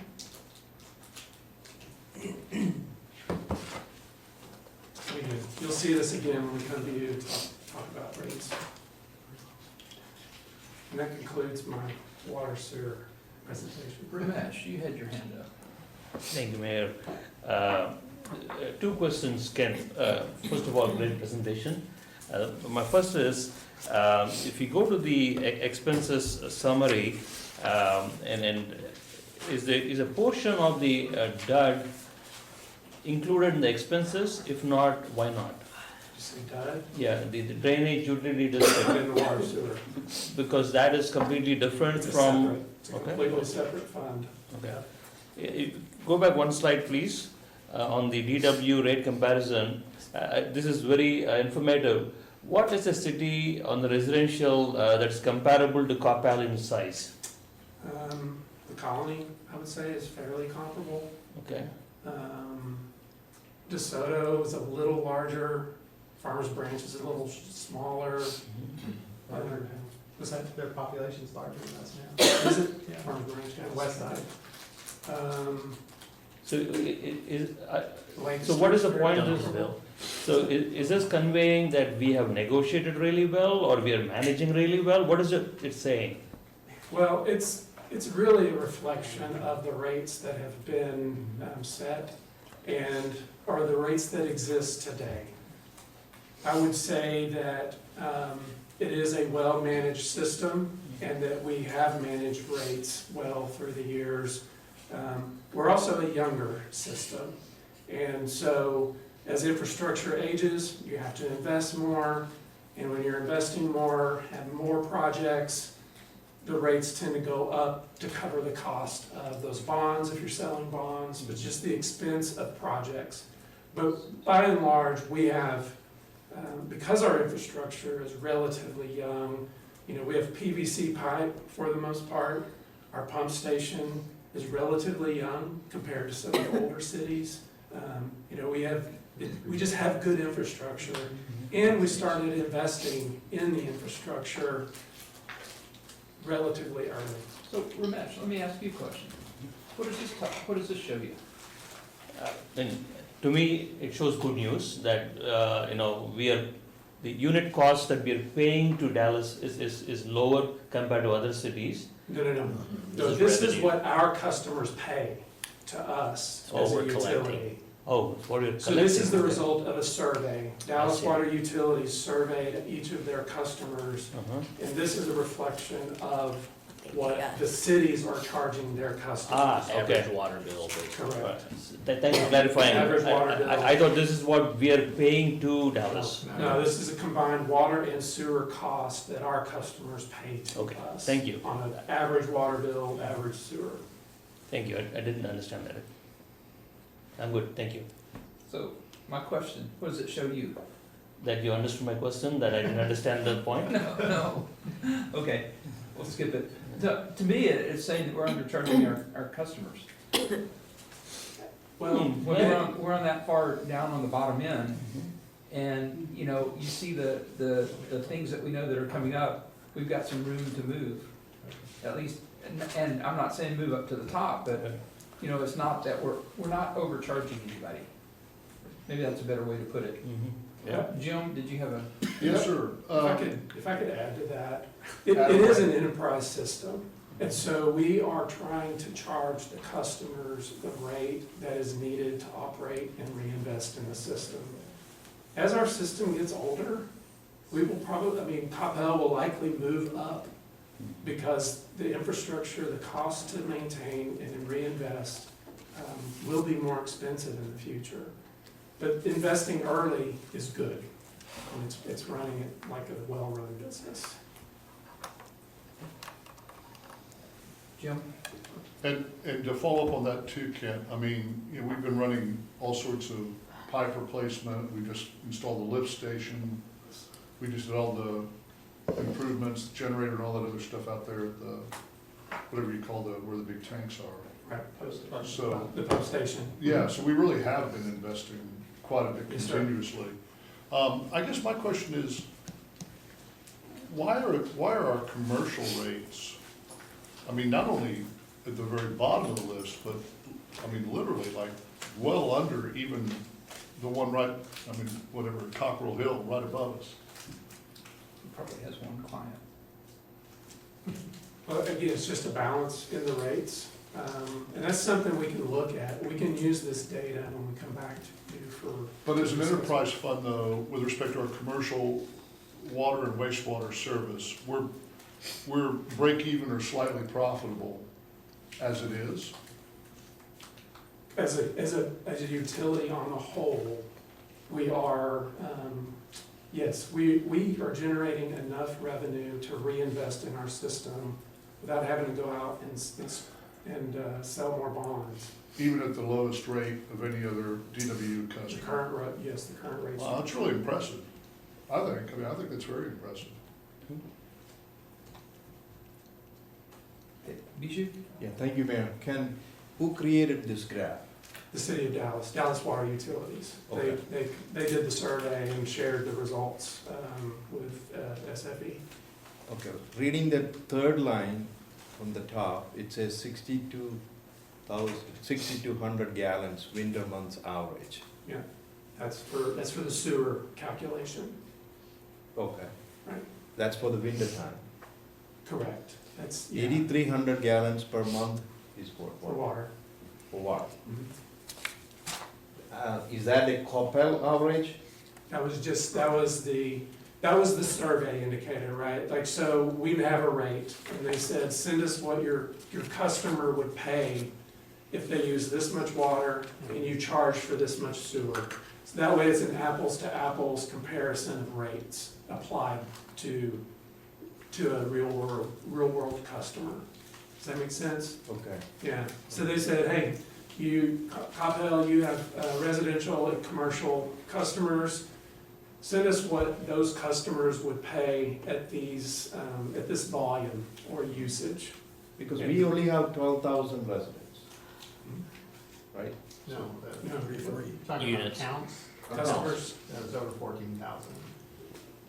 Okay. That's including commercial, Right. yes? Okay, how many residents? So we have just under 12,000 Right. residential accounts. Right. And a little over 1,000 commercial accounts. So 1,500 13,000. or something. Yeah. Okay. Can I follow up on that, Bijou? Say that again? Can I follow up on that? Yeah. Or did you have another question? No, go ahead. Do we count the apartments, each dwelling unit as a separate residential, or do we count it as one commercial? It's one, One commercial, okay, thank you. it's a multifamily. Because they prorate it, right? Or they, depending on the unit. We build them and however they, They have a shared meter Yeah. or a single meter. Michael? They usually have giant vault systems per building, and they Okay. separate them out. Okay, thank you. So just to follow up, Ken, the survey was showing the average, send it to every city. It's saying for this usage, this amount of water and for this winter average usage of sewer for that customer, what would they pay? That way everyone was doing, all the cities were doing the same calculation for residential and commercial customers. And this was the number. And that's what that number reflects. So, yeah, Red Oak, if you live in Red Oak, you're paying $224. For the same amount of For water. the same amount of water and the same amount of sewer. Yeah. It's same topic. Don was first. What was Don gonna ask? I believe you don't. Okay, so the information wasn't in here, I don't think, but if I'm doing the math right, so it looks like this fund will operate at a deficit this year, is that right? So, yeah. And I was wondering about the walk, So is there enough we- fund balance? to Right, take so care we of that? do, so revenues are showing at 23.9, and then expenditures are at 24.8. But that's because we budget the cost of water at 19.5 million, when we're only under contract 18.5. But we go ahead and budget for that additional The additional million in million. case we need to take the hit. So if you back that out, we should be break even. Break even, okay. Around. I was just making sure that, like, and the fund balance wasn't in here, but we have sufficient fund balance Yes, yes. just to absorb any deficit if it was to happen. Yes, we have, I looked at it, I think I shared the fund balance. It's in today's tidbits. It's in today's tidbits, and we are projecting for fiscal year 9/30/27 to be at 186 days, and policy is 180. And that's after we have worked with Public Works on what projects do they see are coming that we can cash fund. So we've done a lot of assigned retained earnings. Okay, so that was my next concern is if we are a little bit, I say, undercharging, or I mean, not, we could be charging more, are there projects that need to be funded, or are we okay at the moment? Well, That's something we need to look at in the future. It will, yeah, that'll be part of what we talk about in the fall, is the projects that we see ahead. That we have Does to that do. affect rates, yeah. Yeah, every year, once we close the year, we evaluate and look at, are we gonna need a rate increase? Do we need to go to council and update you, or does it look like we're gonna be fine? Okay. Based on what we're projecting. And the extra $1 million in water, is that 350 or something? Or I'm trying to remember how much that was gonna add to our cost if we had to pay for the extra $1 million. Well, the new rates, yeah, do you have it? I was just trying to get an idea of how much sort of buffer this is.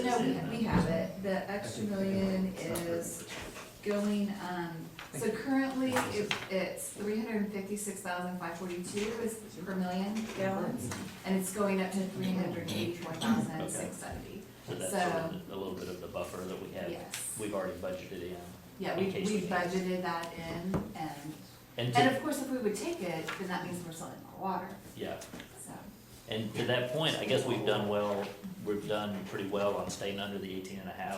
I mean, maybe we're not to the heat of the summer quite The yet. conservation rates have done that, as well as the smart meters, yeah. So We've the actually- the portal where people can monitor their water, Yeah. I think the conservation rates have really helped. So we've actually had a lot more cushion this year, or the last couple of years, I guess, right? And y'all know IMF is his favorite, water sewer is my favorite, Right. so.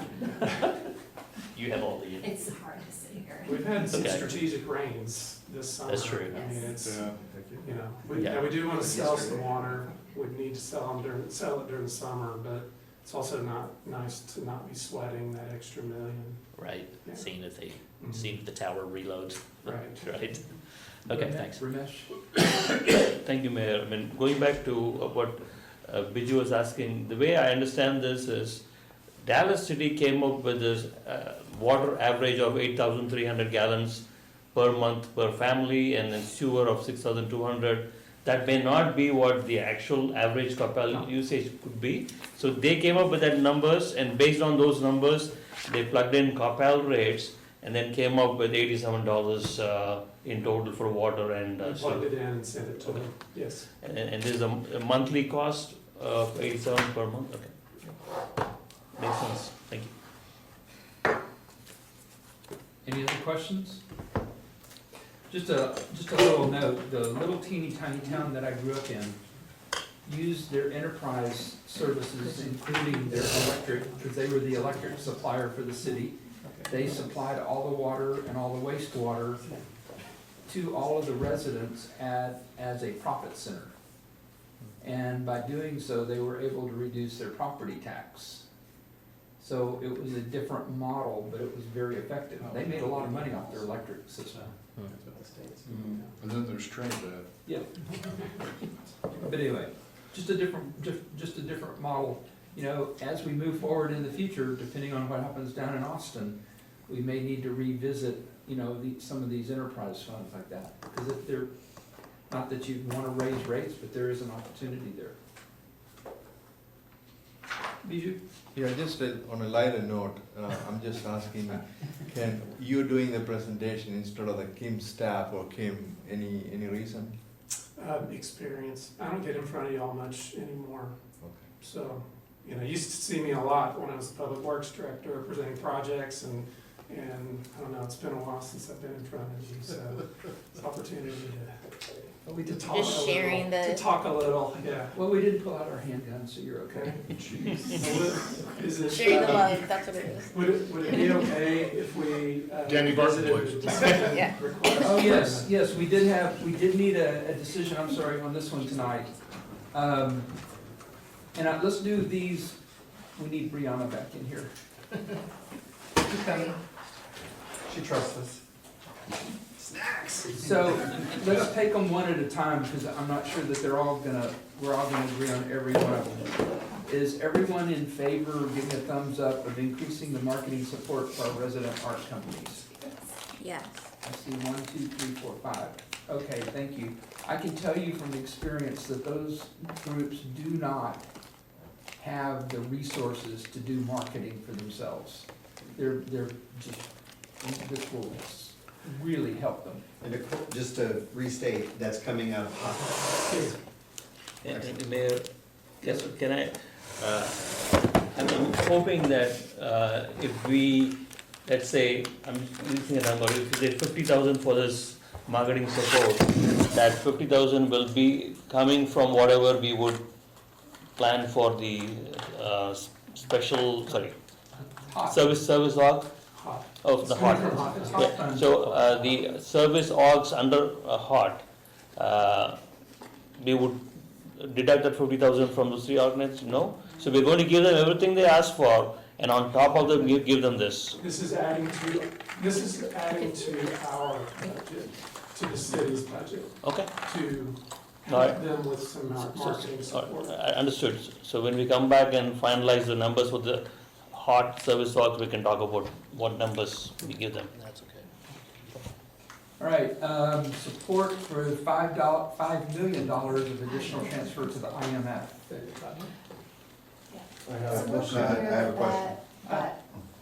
We're just clear that that is just for the West Coast, that's not for That's all correct. service works. It's for the resident companies. It's just the three that were identified. Okay, I just want to make sure that we understand. Okay, We'll go back to all the resident companies and offer that, but those were the three that asked for it. Okay, sorry. all right, item 2, support for $5 million of additional transfer to the IMF. About the funding source of this. Yes. So the funding source of this is from fund balance. Undesignated fund balance. Undesignated fund balance, is that correct? For the strategic reserve of the general fund. Strategic reserve of the general fund. Thank you. Just making sure that's out there. Good? Everybody good on that one? I have a question. Bijou? Yeah, so it says additional transfer. So what is the transfer already happened, or what, how much will be transferred? So, last fiscal year, there was a transfer of $31 million into the IMF from the strategic reserve to cover traffic, facilities, and streets projects. So those 30 millions from the sales tax revenue, we put it in a separate bucket? Largely, yes, sir. Okay. How much money we have left over there so that we can move 5 million? So we'll cover the general fund walk forward in next week when we talk about general fund. And, well, one of us is gonna go through that walk forward where we go through all of the set asides. So I don't know do you know the number? For the strategic reserves, there'd be 25 million. That's the projection. That's projected Okay. for 2027, for correct? 2027, yeah. So 25. 25. And that still retains your 10% charter, your 15% council policy, and your 50% undesignated policy. So 75% of your fund balance, budgeted expenditures are considered. Just to clarify, that number does not include this 5 million. So that number that you just said would be reduced by 5 million if we give the thumbs up to go ahead and do that. I wasn't sure if it had already been moved. Yeah, I or- have a question. It has not. The words they use is projected. I'm asking today, how much is balance? Okay, let me so so fund balance as of October 1st of 2025, which was audited, was $147,619,521. That was the audited fund balance at the end of fiscal year 25. Anything else I would provide you would be a projection. Follow up? Out of that, you moved 30 million. No, that's already been gone, it's gone. So if you remember my slide that talked about the transfers and how it's a bucket of water and we're just moving the water to different buckets, it's not a revenue and it's not an expenditure. It's not an expenditure till we bring it to council as an expenditure or we bring it to council as a budget amendment. That is when it becomes spending. Right now, it's just taking a resource and moving it from one place to another. And the reason that you would want to do that is when it provides transparency to the community of council's direction, what you're trying to accomplish. It provides direction to staff to know what you want us to do. And it also provides you a way, if there are changes with the legislation regarding expenditures, it is a tool that you can use to move money to other areas so that you have it there and you can use it. Okay, my specific question is, the money we are putting aside in the sales tax revenue, and that bucket had how much money? We moved 30,000. Just for a point of clarification, all that is not just sales tax revenue, because we also have other revenues coming in, including property tax, right? And for the last 3 or 4 years or 5 years, we have spent less than what we had budgeted, right? So I don't want you to be so focused on sales tax to think it's only sales tax. It's actually the same pool of money. The majority of it, yes, it's sales tax. Yeah. But I just want to be clear, so when you say that, because when people hear that, they think it's only sales tax. It's more than sales tax. General fund is made up of all those revenues. Okay, Mike, that's not what I'm asking. No, I understand, but I was trying to provide clarification. The way we are being told, we have $20 million that we are saving and putting aside from the sales tax revenue that we are not touching. Because it used to be 40 million. Okay. If you're hearing that we're saying we're not touching it, then we're not saying it the right way. Yeah, well, but that's how you're saying to me, so I want to make sure I'm receiving that correctly. Because we are, just like in the IMF, when we put the money over there and we're doing projects, we are spending that money, right? It's not just sitting in a bank earning interest completely, it's being used. I understand. Okay. That's where the 30 million came from, right? 30 million. 31 million. $31 million. Right. The reason I'm asking this question is, we are putting aside $20 million savings or sales tax revenue that we are not touching. I keep hearing that we are running the budget based on Yeah, I don't know where your 20 million is coming from, that's what's losing me. So we, pre-sales tax lawsuit, we were saying we were collecting $40 million or $41 million in sales tax revenue. Okay. That's Total, right. CRDC, streets, Yes. okay. The revenue All right, is the $41 reason why I want to make sure I'm million. understanding you is because we're also talking about the general fund, and the general No, fund I'm isn't not those talking other about that. I'm talking about things. the sales tax, completely sales tax. Okay, you're talking about the whole pool of money. From the $41 million. That's the whole pool of money. All pool of money. Okay. Because this lawsuit, we are saying we are putting the $20 million or 50% that we are collecting on a separate bucket. Okay.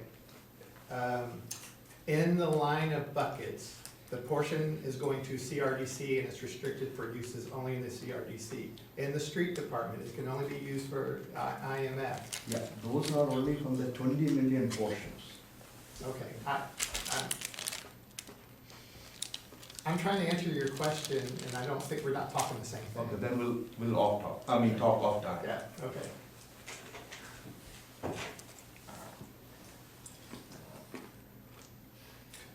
So where were we? 5 million. 5 million thumbs up?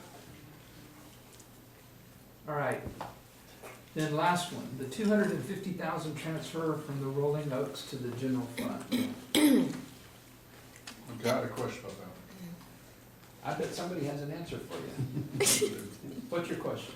So, I know in the past, we haven't transferred these funds. We didn't last year. Or we did last year. Were we doing it before last year? Yes. Okay, so now we're just going back to what we were doing. Correct. Yes. Okay, and it's repaying basically the seed money that we gave the cemetery to get it started. And I don't know if that's, I mean, it had specific purposes. A good, most of it was for phase 2 of ROMC. The reason this is before us is because we deviated last year and we didn't transfer. Right. So they're just wanting to make sure that we want to revert back to the transfer. I'm good with the payback over time. I am too. Kevin? Yes.